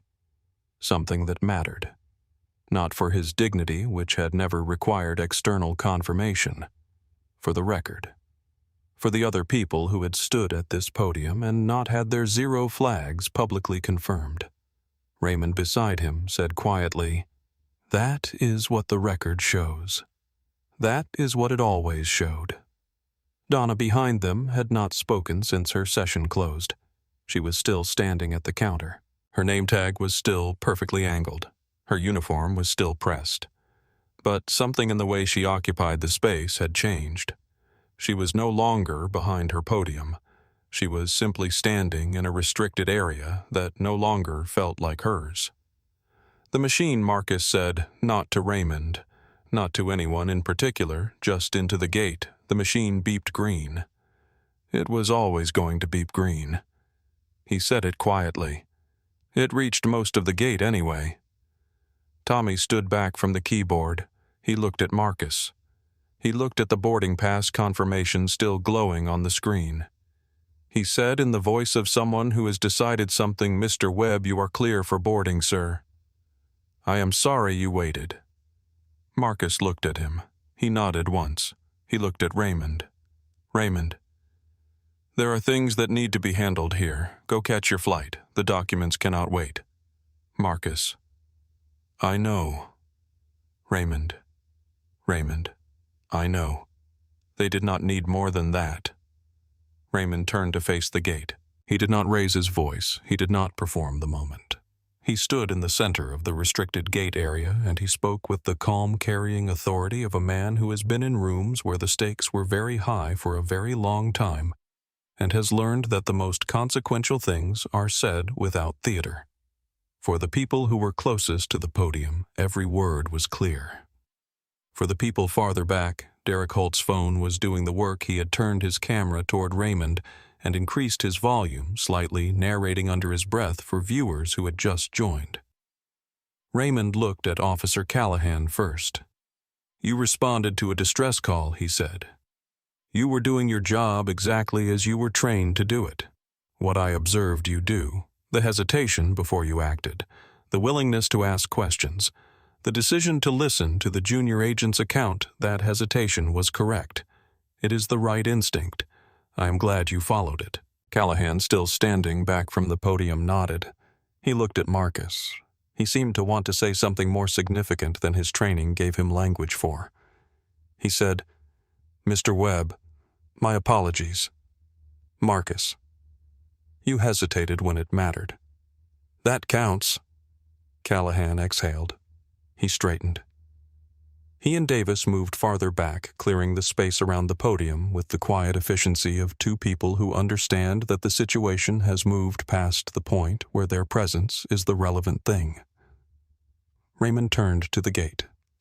"What you have witnessed here," he said, "was a gate agent with 16 years of experience and a history of documented conduct that is currently the subject of an internal audit denying boarding to a fully credentialed, fully verified first-class passenger based on no grounds that exist in any transatlantic policy, any federal aviation guideline, or any standard of professional conduct that this airline has ever published." He paused. The gate was very still. Derek Holt's viewer count had crossed 8,000.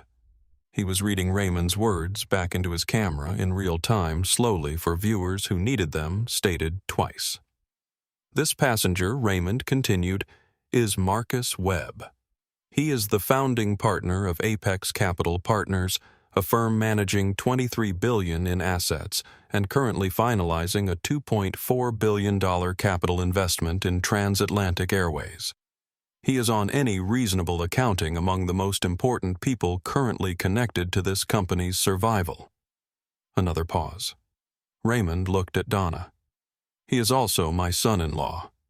The gate absorbed this. Not quietly.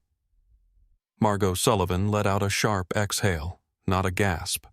Something more specific than that, the sound of a person whose sense of cosmic irony has been satisfied past its capacity to absorb silently. The diamond medallion man said something to the person next to him. The young woman near the window, who had been holding her phone up without speaking for 20 minutes, said barely audible, "Oh my God." Derek Holt's viewer count crossed 10,000. He said into his phone, "The CEO of the airline. Just confirmed. His son-in-law, the man she called security on. His son-in-law, the man she told did not belong in first class. His son-in-law. And the man who is saving the entire airline with $2.4 billion. His son-in-law." He said these sentences with the specific pacing of someone who understands that they are narrating something that will be played back a very large number of times. Donna Hargrove was holding the edge of the counter with both hands. She was not holding it to stay upright. Her legs were working. She was standing without difficulty. She was holding it because it was the only thing in the gate area that still felt like hers, and it no longer felt like hers, and letting go of it felt like admitting that. "Mr. Cole," she said. Her voice was not the voice she had used during the confrontation, the brisk, carrying, authoritative voice of someone performing their professional role at elevated volume. It was smaller than that now, scraped down. "Mr. Cole, there has been a significant misunderstanding. I was following security protocols for international boarding. The passenger's documentation." "Raymond, stop. One word. No particular emphasis." She stopped. He looked at her. The look was not angry. It was something harder than anger. It was the look of a man who has seen the full picture and has already made the only relevant decision and is now completing the administrative fact of communicating it. "I have been sitting 30 feet away from this podium for 61 minutes, he said. "I watched you allow 9 passengers through the priority lane without requesting a secondary document from a single one. I watched you cover the optical scanner with your hand to prevent this passenger from validating his ticket. I watched you tell him his payment was flagged. I reviewed my screen from where I was sitting. I could see your terminal from the gate seating area. His profile showed 0 flags on every field. I watched you press the panic button, a mechanism designed for violent or severely incapacitated passengers, when he cited your airline's own policy back to you. He reached into his trench coat pocket and removed a small encrypted tablet. He turned it toward Donna. Do you know what this is? She looked at the screen. Numbers. Graphs. Heat map data. She did not immediately understand. Raymond. 2 months ago, I authorized a passenger complaint audit at every major transatlantic hub. We used a new analysis tool to review 3 years of passenger feedback records looking for patterns. Not patterns in luggage issues or meal quality, patterns in how passengers were treated based on demographic indicators. He tapped the screen. A map of Terminal 4 appeared, a red circle throbbing over a single gate. Gate C22, he said. Under your supervision. Over the past 22 months, this gate has flagged minority passengers for additional security checks, documentation requests, and boarding denials at a rate 430% higher than the transatlantic national average. Donna's breath hitched. The termination papers were drafted 2 weeks ago, Raymond said. I came to O'Hare tonight to observe your conduct before I signed them. I expected to intervene on behalf of an anonymous passenger. I did not expect to find my son-in-law standing in your lane. A sound went through the gate, not a gasp, not a cheer, something more complicated. The sound of people who have just had a large, unformed suspicion confirmed in specific and quantified terms. The sound of the abstract becoming concrete. Elena Vasquez had gone very still. 430%. She had known. She had filed 3 complaints. She had known the number was real, had felt it in the pattern of who she watched Donna stop and who she watched Donna wave through. She had not had a number to put to it. Now she did. 430%. Donna. The audit. I was not told. I did not know there was... Raymond. The audit was not announced. That was the point. He put the tablet away. He buttoned the top button of his trench coat. Effective immediately, he said, and his voice had the quality of a door being permanently closed. Your employment with Transatlantic Airways is terminated. Your access credentials will be suspended by the time you reach the terminal exit. A human resources representative will meet you there to collect your badge and uniform.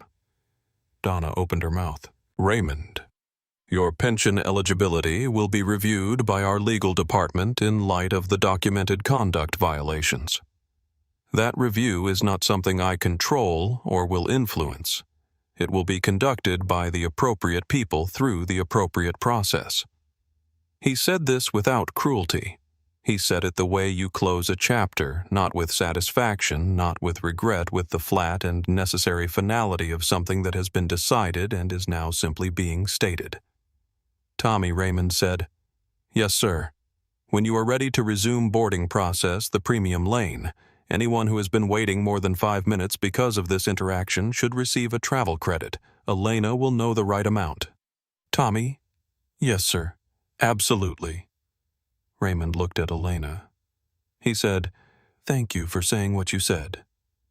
She looked at him. Something in her expression was raw, the specific rawness of someone who has been asked to pay a professional cost for doing the right thing many times, and has finally seen in one sudden reversal the cost returned. She said, I filed 3 complaints. I know, Raymond said. I read them this afternoon. I owe you a longer conversation than this moment allows. But I know. She nodded. Raymond turned. He walked toward the jet bridge door. He stopped next to Donna, who had not moved from the counter. He looked at her. He said quietly enough that only she and the 2 or 3 people immediately adjacent heard it. If he had been a teacher or a student or a man who worked with his hands, you would have done the exact same thing. You have been doing the exact same thing. That is what I cannot forgive Donna. Not that you did it to someone important, that you have been doing it to everyone. He walked through the jet bridge door. Raymond Cole did not take Donna Hargrove to a back office. He could have. The conversation he was about to have with her was the kind that most instincts of professional dignity would recommend conducting away from witnesses behind a closed door in the controlled environment of a space specifically designed to contain the magnitude of what was being said. He did not do this. He led her to the far corner of the gate area, not the terminal, not a private room. The far corner of Gate C-22 itself, in sight of the window and the tarmac and the passengers who had witnessed the preceding 22 minutes. He did this deliberately, not to humiliate her, because the conversation they were about to have belonged to this space, because the behavior it concerned had happened here in this gate in front of these people, and the consequence of that behavior should be legible in the same room. Donna walked to the window ahead of him. She was holding herself together with a visible effort. Her posture was still straight, her uniform still crisp, but the expression on her face had the brittle quality of composure that has been recently constructed from components that were not designed for this purpose. She turned to face him. 16 years, she said. Her voice had the quality of someone placing an argument they believe still has weight. Raymond waited. I have given 16 years to this company. I have never had a formal complaint sustained against me. I have... Raymond, 3 complaints were filed regarding your conduct. All 3 were reviewed and dismissed. I have read all 3. They described in specific and detailed terms exactly what I watched happen at your podium tonight. She blinked. He continued. The complaints were dismissed because the review process did not include the kind of data analysis we have now. The audit we conducted 2 months ago was able to identify patterns that individual complaints reviewed in isolation do not reveal. Your gate's numbers are not ambiguous, Donna. They are clear. They have been clear for 22 months. The fact that we did not see them sooner is a failure of this company's review process. That failure does not retroactively legitimate what the numbers describe. She was quiet for a moment. I was protecting the airline, she said. Her voice had gone smaller.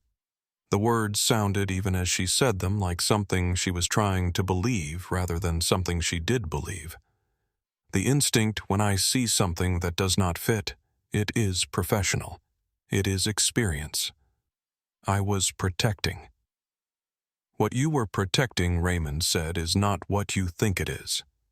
I have watched the security footage from your shifts over the past 3 weeks. I have watched you conduct pattern-based stops on Black, Hispanic, and Middle Eastern passengers. I have watched you delay a 70-year-old woman traveling alone for 40 minutes. I have watched you separate a family of 4 from the boarding line and hold them until they missed their connection. And I have watched you do all of it with the expression of someone who believes they are doing their job correctly. The 70-year-old woman, he said. Do you remember her? Donna did not answer. She never filed a complaint. Raymond continued. I suspect she did not file one because she assumed no one would listen, or because she had been through enough situations like that one to know that the cost of filing often exceeds the return. She missed her flight. She missed whatever she was traveling for. She absorbed it the way people absorb things they have been told they do not have the standing to object to, and she went home. He let that sit. That woman, he said, did not have the benefit of a CEO watching from the gate seating area. She had only her ticket and her dignity, and you treated her as though she had neither. Elena Vasquez, standing near the economy desk, was not close enough to hear every word, but she was close enough to hear the reference to the 70-year-old woman. She had reviewed the security footage, too. She had recognized the woman from her shift. She had not been able to stop it that day. She would carry that. She already knew she would carry it for a long time. Raymond turned slightly to include Elena in the space of the conversation. Agent Vasquez filed 3 complaints about conduct she observed on this gate, he said to Donna. All 3 were dismissed. I want you to understand what that means. She saw what was happening. She went through the available channels. She was told 3 times that her concerns were without merit. That is a failure that belongs to this company, and I own my portion of it. But those complaints were accurate. She was right, and the process that dismissed them was wrong. Donna looked at Elena. Elena looked back at her without expression, not with triumph, not with anger, just looking. Donna said, Elena, I was not trying to... Elena, I know, Donna. That is what made it so hard to watch. There was no cruelty in this. It was simply true, and they both knew it was true, and that made it the most difficult thing that had been said at Gate C-22 since the beginning of the evening. Donna stepped away briefly. She took out her phone. She dialed. Her union representative picked up on the second ring. His name was Phil Garrett. She had called him 4 years ago about a scheduling dispute, and he had helped her. She had thought of him as someone in her corner. Phil, she said. They have terminated me. Raymond Cole himself. I need you to file a grievance. I have 16 years of seniority. I have never had a sustained formal complaint. Phil, Donna, stop talking and listen to me. She stopped. Phil. I have seen the termination documentation. I received it 20 minutes ago via email from Transatlantic's legal office. I have also seen what is circulating online. There is footage. There is a great deal of footage. Donna, Phil, the union cannot and will not file a grievance to defend a civil rights violation. That is not a position statement. That is the legal and contractual reality of our agreement. What is documented in your termination paperwork, the audit data, the CEO as I witnessed the footage, there is no grievance procedure that applies to this situation. A pause. Phil, I am sorry, Donna. I genuinely am. But there is nothing I can do. Do not call this office again about this matter. The line ended. She lowered the phone. She stood by the window for a long moment. She leaned her forehead against the cold glass. Outside, through the sleet, the lights of the tarmac blurred and reclarified and blurred again.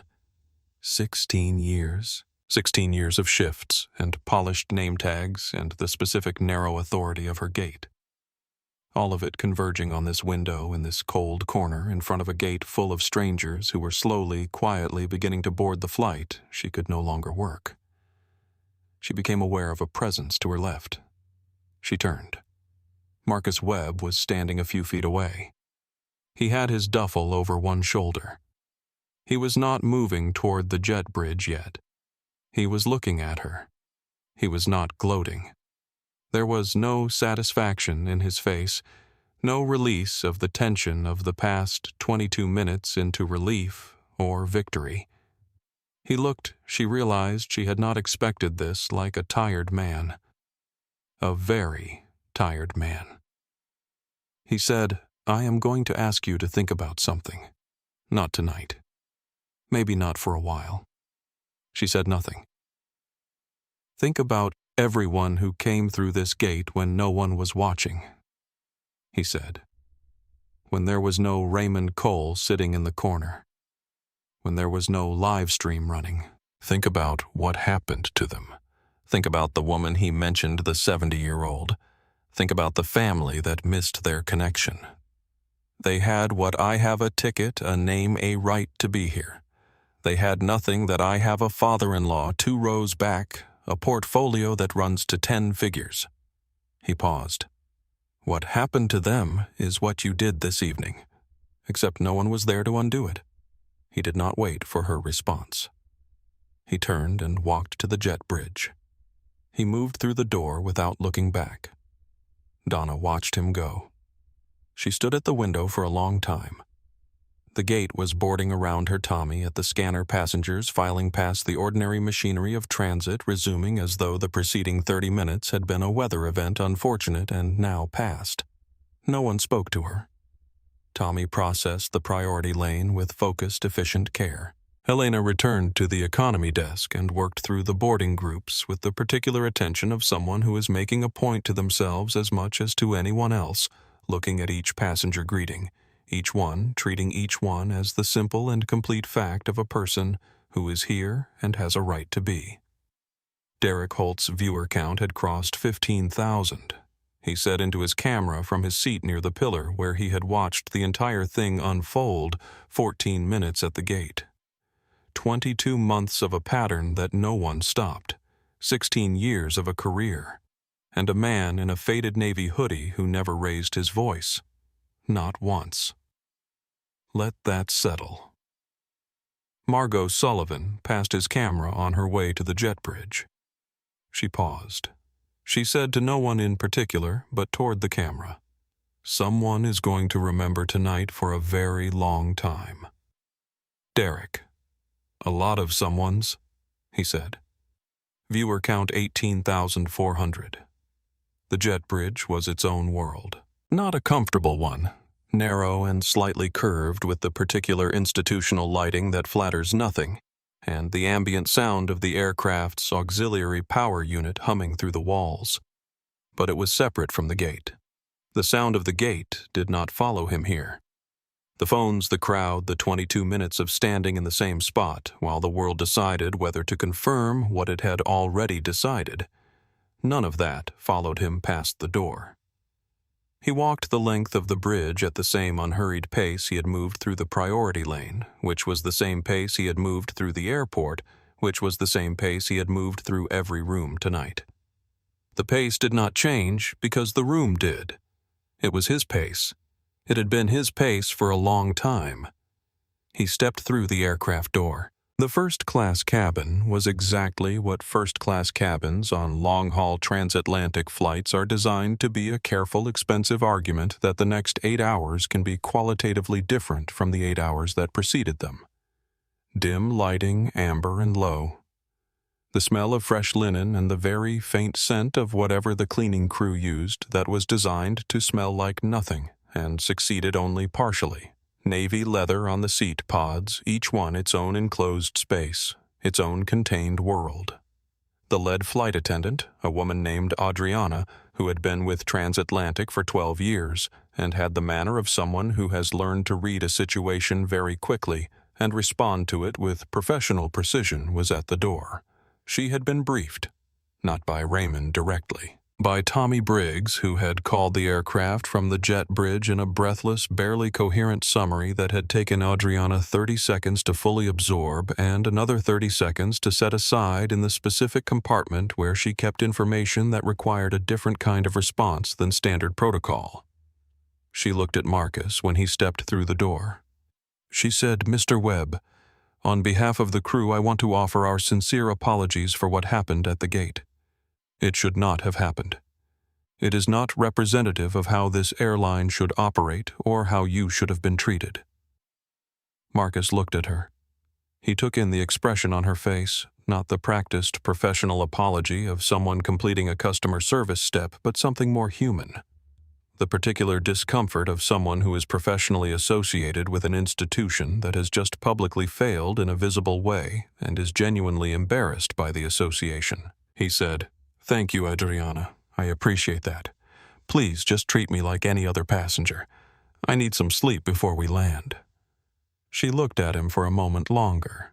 Then she nodded with genuine respect and stepped back. He found seat 3A. He put his duffel in the overhead compartment. He sat. He settled into the pod, the seat that had been his seat, the seat he had booked 3 days ago through Frank's office, the seat that had been verified as his by a green light and a beep that had in retrospect been the simplest and most irrefutable thing in the entire evening. He sat. He did not open his novel. He did not pull out his laptop. He did not order anything when Adriana made her first pass through the cabin. He just sat with his hands in his lap and looked at the window. The tarmac outside was wet and lit sleet silver, the aircraft lights making halos in the precipitation. He could see the gate from here. Gate C22. He could see the boarding lights. He could see at the very edge of his sight line the window where Donna Hargrove had been standing. He looked at it for a moment. Then he took out his phone. He opened his messages. He found Nia's thread. She was in London.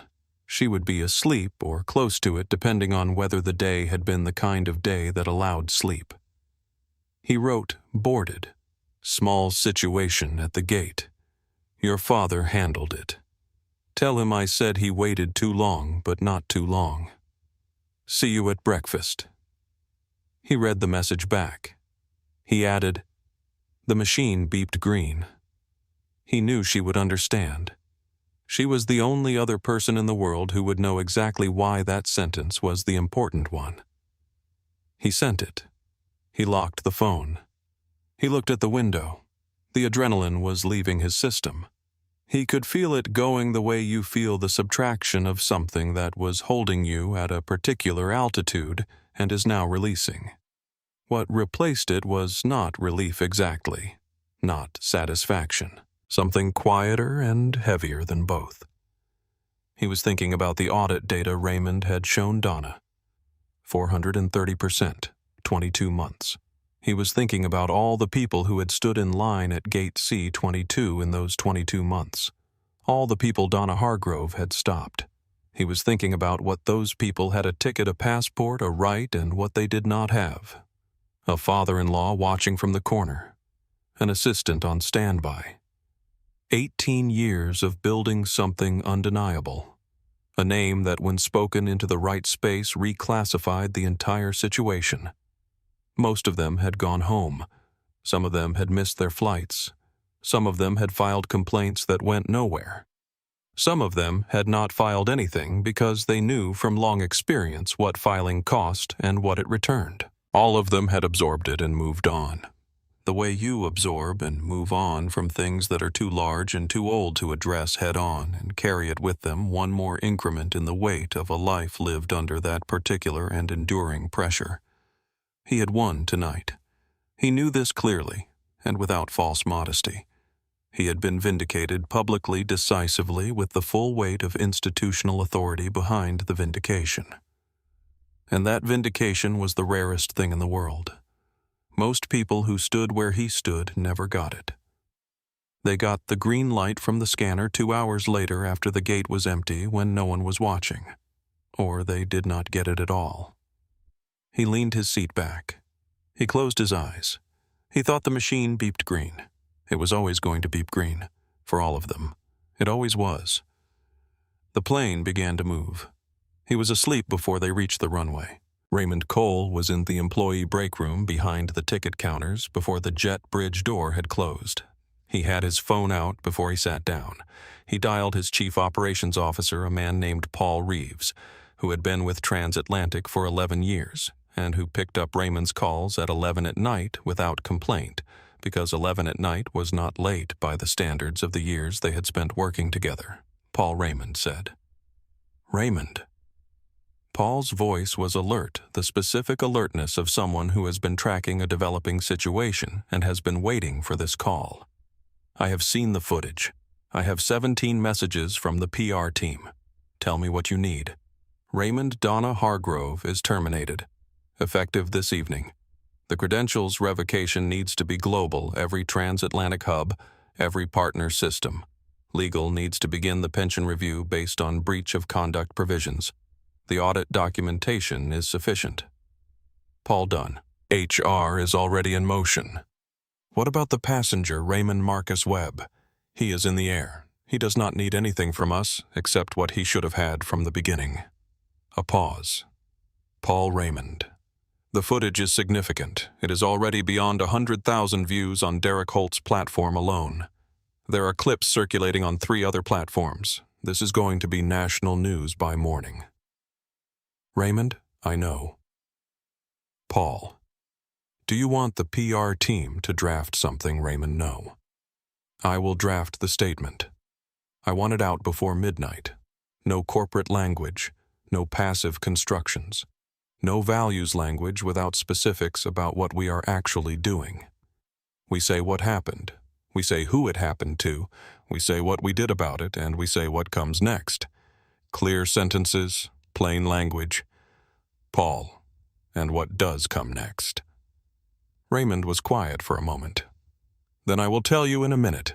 Let me make another call first." He ended the call. He sat in the break room. Outside the small window, he could see the tarmac, could see at the far end of the gate area the lights of the aircraft carrying Marcus to London beginning to move.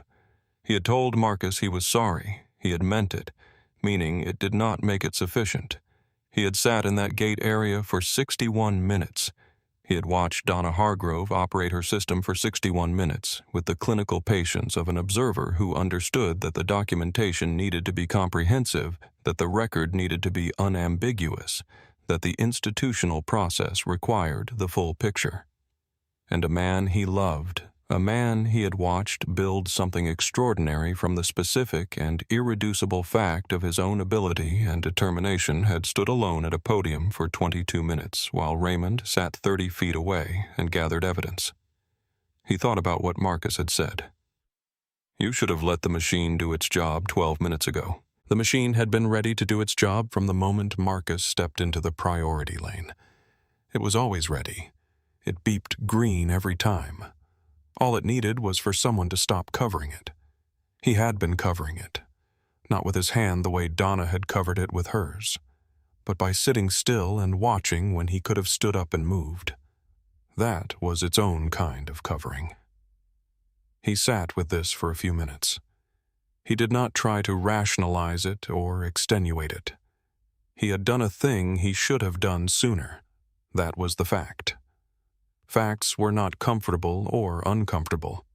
They were simply facts, and they required responses. He stood.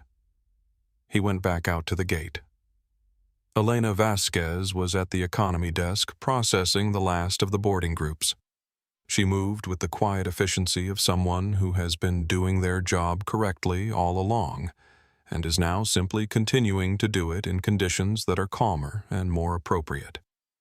She looked up when Raymond approached. He stood at the side of her desk and waited until the passenger she was processing had moved on. He said, "You filed 3 complaints." She met his eyes. Yes, they were dismissed. Yes.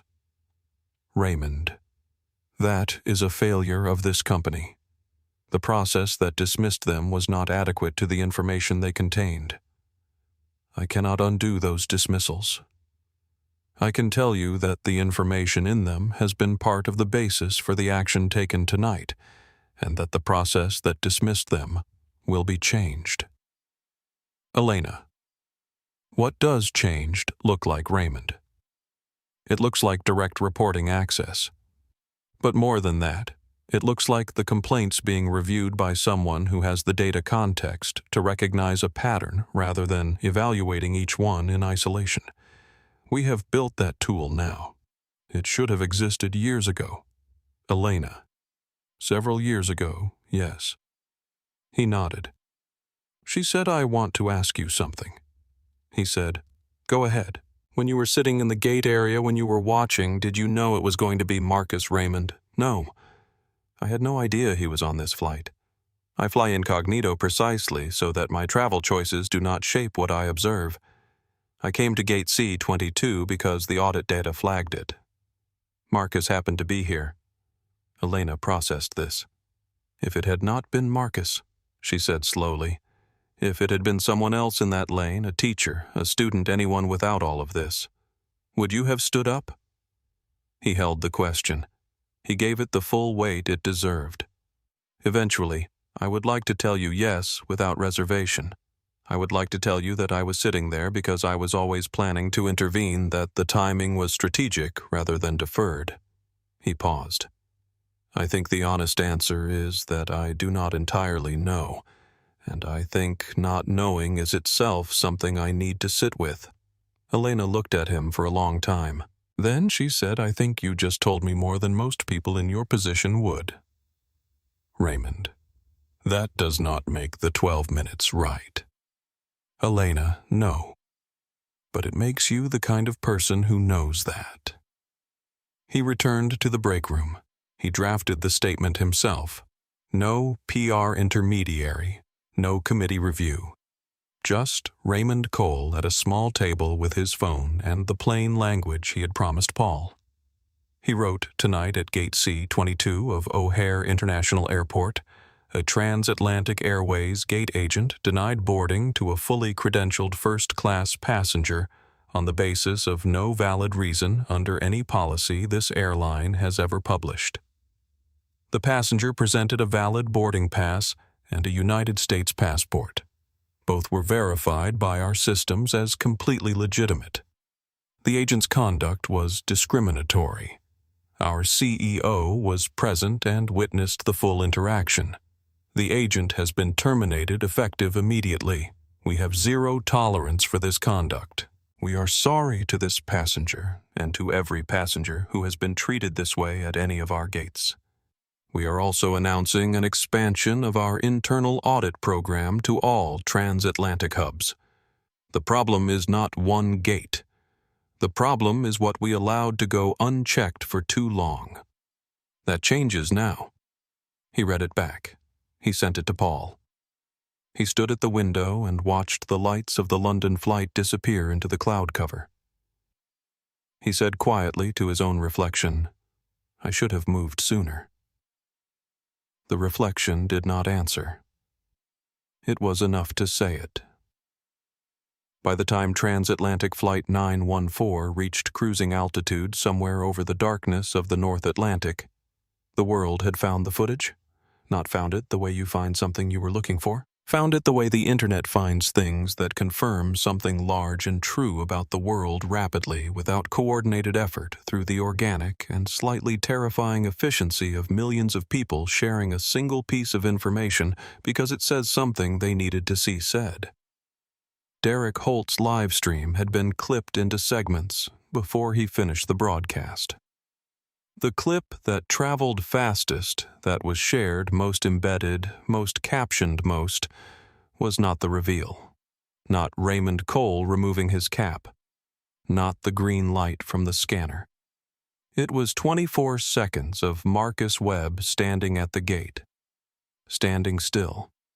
Completely still. While Donna Hargrove talked around him and over him and at the space where his compliance was supposed to be.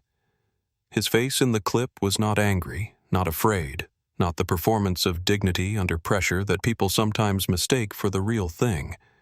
It was simply dignified. Unmistakably, uncomplicatedly, completely dignified. The caption that accompanied the clip in its most shared version. This is what it looks like when someone tries to take your dignity and you simply do not give it to them. By midnight, Central Time, the clip had 8 million views across platforms. By 4 a.m., 12 million. By the time the morning news programs on the East Coast went live, it was a headline story on every major national outlet. Donna Hargrove's name was associated everywhere it appeared with the words profiling and discrimination. Transatlantic Airways was trending alongside the phrase accountability. Raymond Cole's statement, plain, specific, free of corporate softening, was being quoted by analysts as an example of crisis communication done correctly, and by advocates as insufficient and overdue, and both of those assessments were simultaneously true. Donna Hargrove woke at 5:47 a.m. to her phone vibrating off her nightstand. She did not pick it up for 3 minutes. Then she reached down and looked at the screen. She did not count the notifications. She stopped counting at 300. She turned on the television. The screen showed her face frozen in the specific expression of someone who has decided to exercise petty authority and has not yet been informed of what it is going to cost next to a photograph of Marcus Webb. Beneath them, in large text, Transatlantic, agent fired after viral profiling incident. She turned the television off. She sat on the edge of her bed in the morning light and understood for the first time, without qualification or self-protection, what she had done. Not to Marcus Webb, who had been vindicated and was somewhere over the Atlantic being given complimentary champagne he probably did not need. Not to transatlantic airways, which would survive this, the way large institutions survive most things by adapting its language and amending its procedures and moving with deliberate speed toward a version of itself that the story demanded it become. What she had done to the 70-year-old woman who had stood at her gate for 40 minutes and not filed a complaint because she assumed no one would listen. What she had done to the family that missed their connection and absorbed it without knowing that absorbing it was optional, that there was a number 430% that described what was happening to them. What she had done over 22 months to people who came through Gate C-22 carrying exactly what they were required to carry: a ticket, a name, a right and left, carrying something extra, something they had not arrived with and should not have to take home. That was what she had done. In a transatlantic customer service inbox over the following 48 hours, 1,143 messages arrived from passengers describing experiences at Gate C-22. Not all of them had names. Not all of them had dates. Not all of them could say which shift it had been or describe the agent beyond a general physical description. But they all described the same experience, the same feeling, the same moment of being looked at by someone with a small amount of authority and a large amount of unchallenged assumption, and being found in the half-second it takes for a verdict to be rendered to be insufficient. None of those passengers had a CEO father-in-law in the gate seating area. None of them had an executive assistant on standby. None of them had a deal large enough to make a CEO say in front of witnesses that they were the reason the airline survived. They had what every passenger has: a ticket, a name, a right to be there. They deserve the green light. They always had. Marcus Webb in seat 3A of Flight 914 slept through all 12 million views. Through the news cycle. Through the statement. Through the 1,143 messages. He slept the way you sleep when you have been carrying something heavy for a very long time and have for a few hours set it down. 3 weeks after the incident at Gate C-22, Elena Vasquez began her first day as acting gate operations supervisor for Terminal 4 at O'Hare International. She instituted one new practice on her first morning.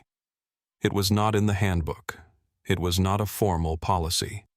It was simply something she said to every agent who worked under her once on their first shift with her, in the same straightforward tone she had learned to use when something was important enough to say plainly, "You verify the ticket. You verify the documentation. The machine does the rest. That is the job. Everything else is not the job." She kept a small photograph on the corner of her desk. Not a family photograph, not a vacation photograph. A still from Derek Holt's stream taken at the moment just before Raymond Cole removed his cap when the gate had not yet resolved, when the outcome was still genuinely uncertain. In the photograph, Marcus Webb is standing at the podium, still composed, one hand holding a battered leather duffel, the other holding a boarding pass. She kept it because of what was in his face, the absence of the thing Donna had been trying to put there. She looked at it on the days when the right thing was harder than the wrong thing, which was most days, and it helped. She thought sometimes about the 70-year-old woman.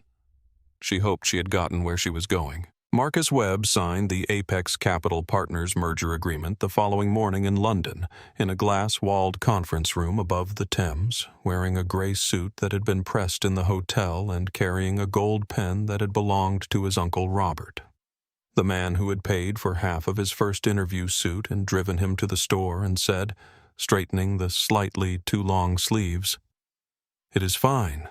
The suit is fine. You are ready." He signed every page with the same steady hand. He added one condition to the final agreement that had not been in any prior draft.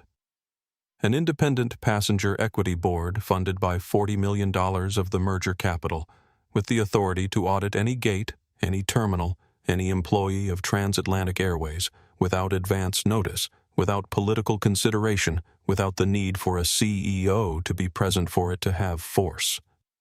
Raymond signed without a word of negotiation. He signed it the way you signed something that should have existed years ago. That evening, Marcus called his mother in Memphis. Gloria Webb was 68 and still lived in the same neighborhood, though not the same apartment. Marcus had bought her a house 12 years ago, and she had agreed to accept it after 2 years of declining. She picked up on the second ring as she always did. He told her a version of what had happened, abbreviated without the numbers or the names or the significance of the deal. She was quiet for a moment. Then she said in the voice she had used her whole life for facts she considered important. "They tried to make you small, and you stayed the same size." He laughed. "Yes, Mama, that is about right." She said, "Come home soon. Come tell me the rest of it." He said he would. Gate C-22 at O'Hare International is staffed by different people now. The optical scanner still works the same way it always did. A boarding pass, a code, a reader. The machine processes the information. It returns a result. Green means board. The machine has no memory of the passengers who came before. It does not know about the 22 months or the 40-minute delay or the family that missed their connection. It only knows what is true right now in this moment, this ticket, this name, this person standing in front of it here with the right to be here. On the mornings when the gate is quiet and the first passengers of the day move through the priority lane, Elena Vasquez, watching from the Terminal 4 supervisor station, watches the scanner do its simple, uncomplicated work. Beep. Green. Bored. She thinks about all of them. The ones who got the green light when it mattered and the ones who never did. She hopes they made their flights. She hopes they got where they were going. She hopes that somewhere along the way someone looked them in the eye and said the words they deserved to hear before any of it started. Welcome aboard. If this story moved you, if it made you feel something real, something that matters, please do not keep it to yourself. Share this video with someone who needs to hear it today.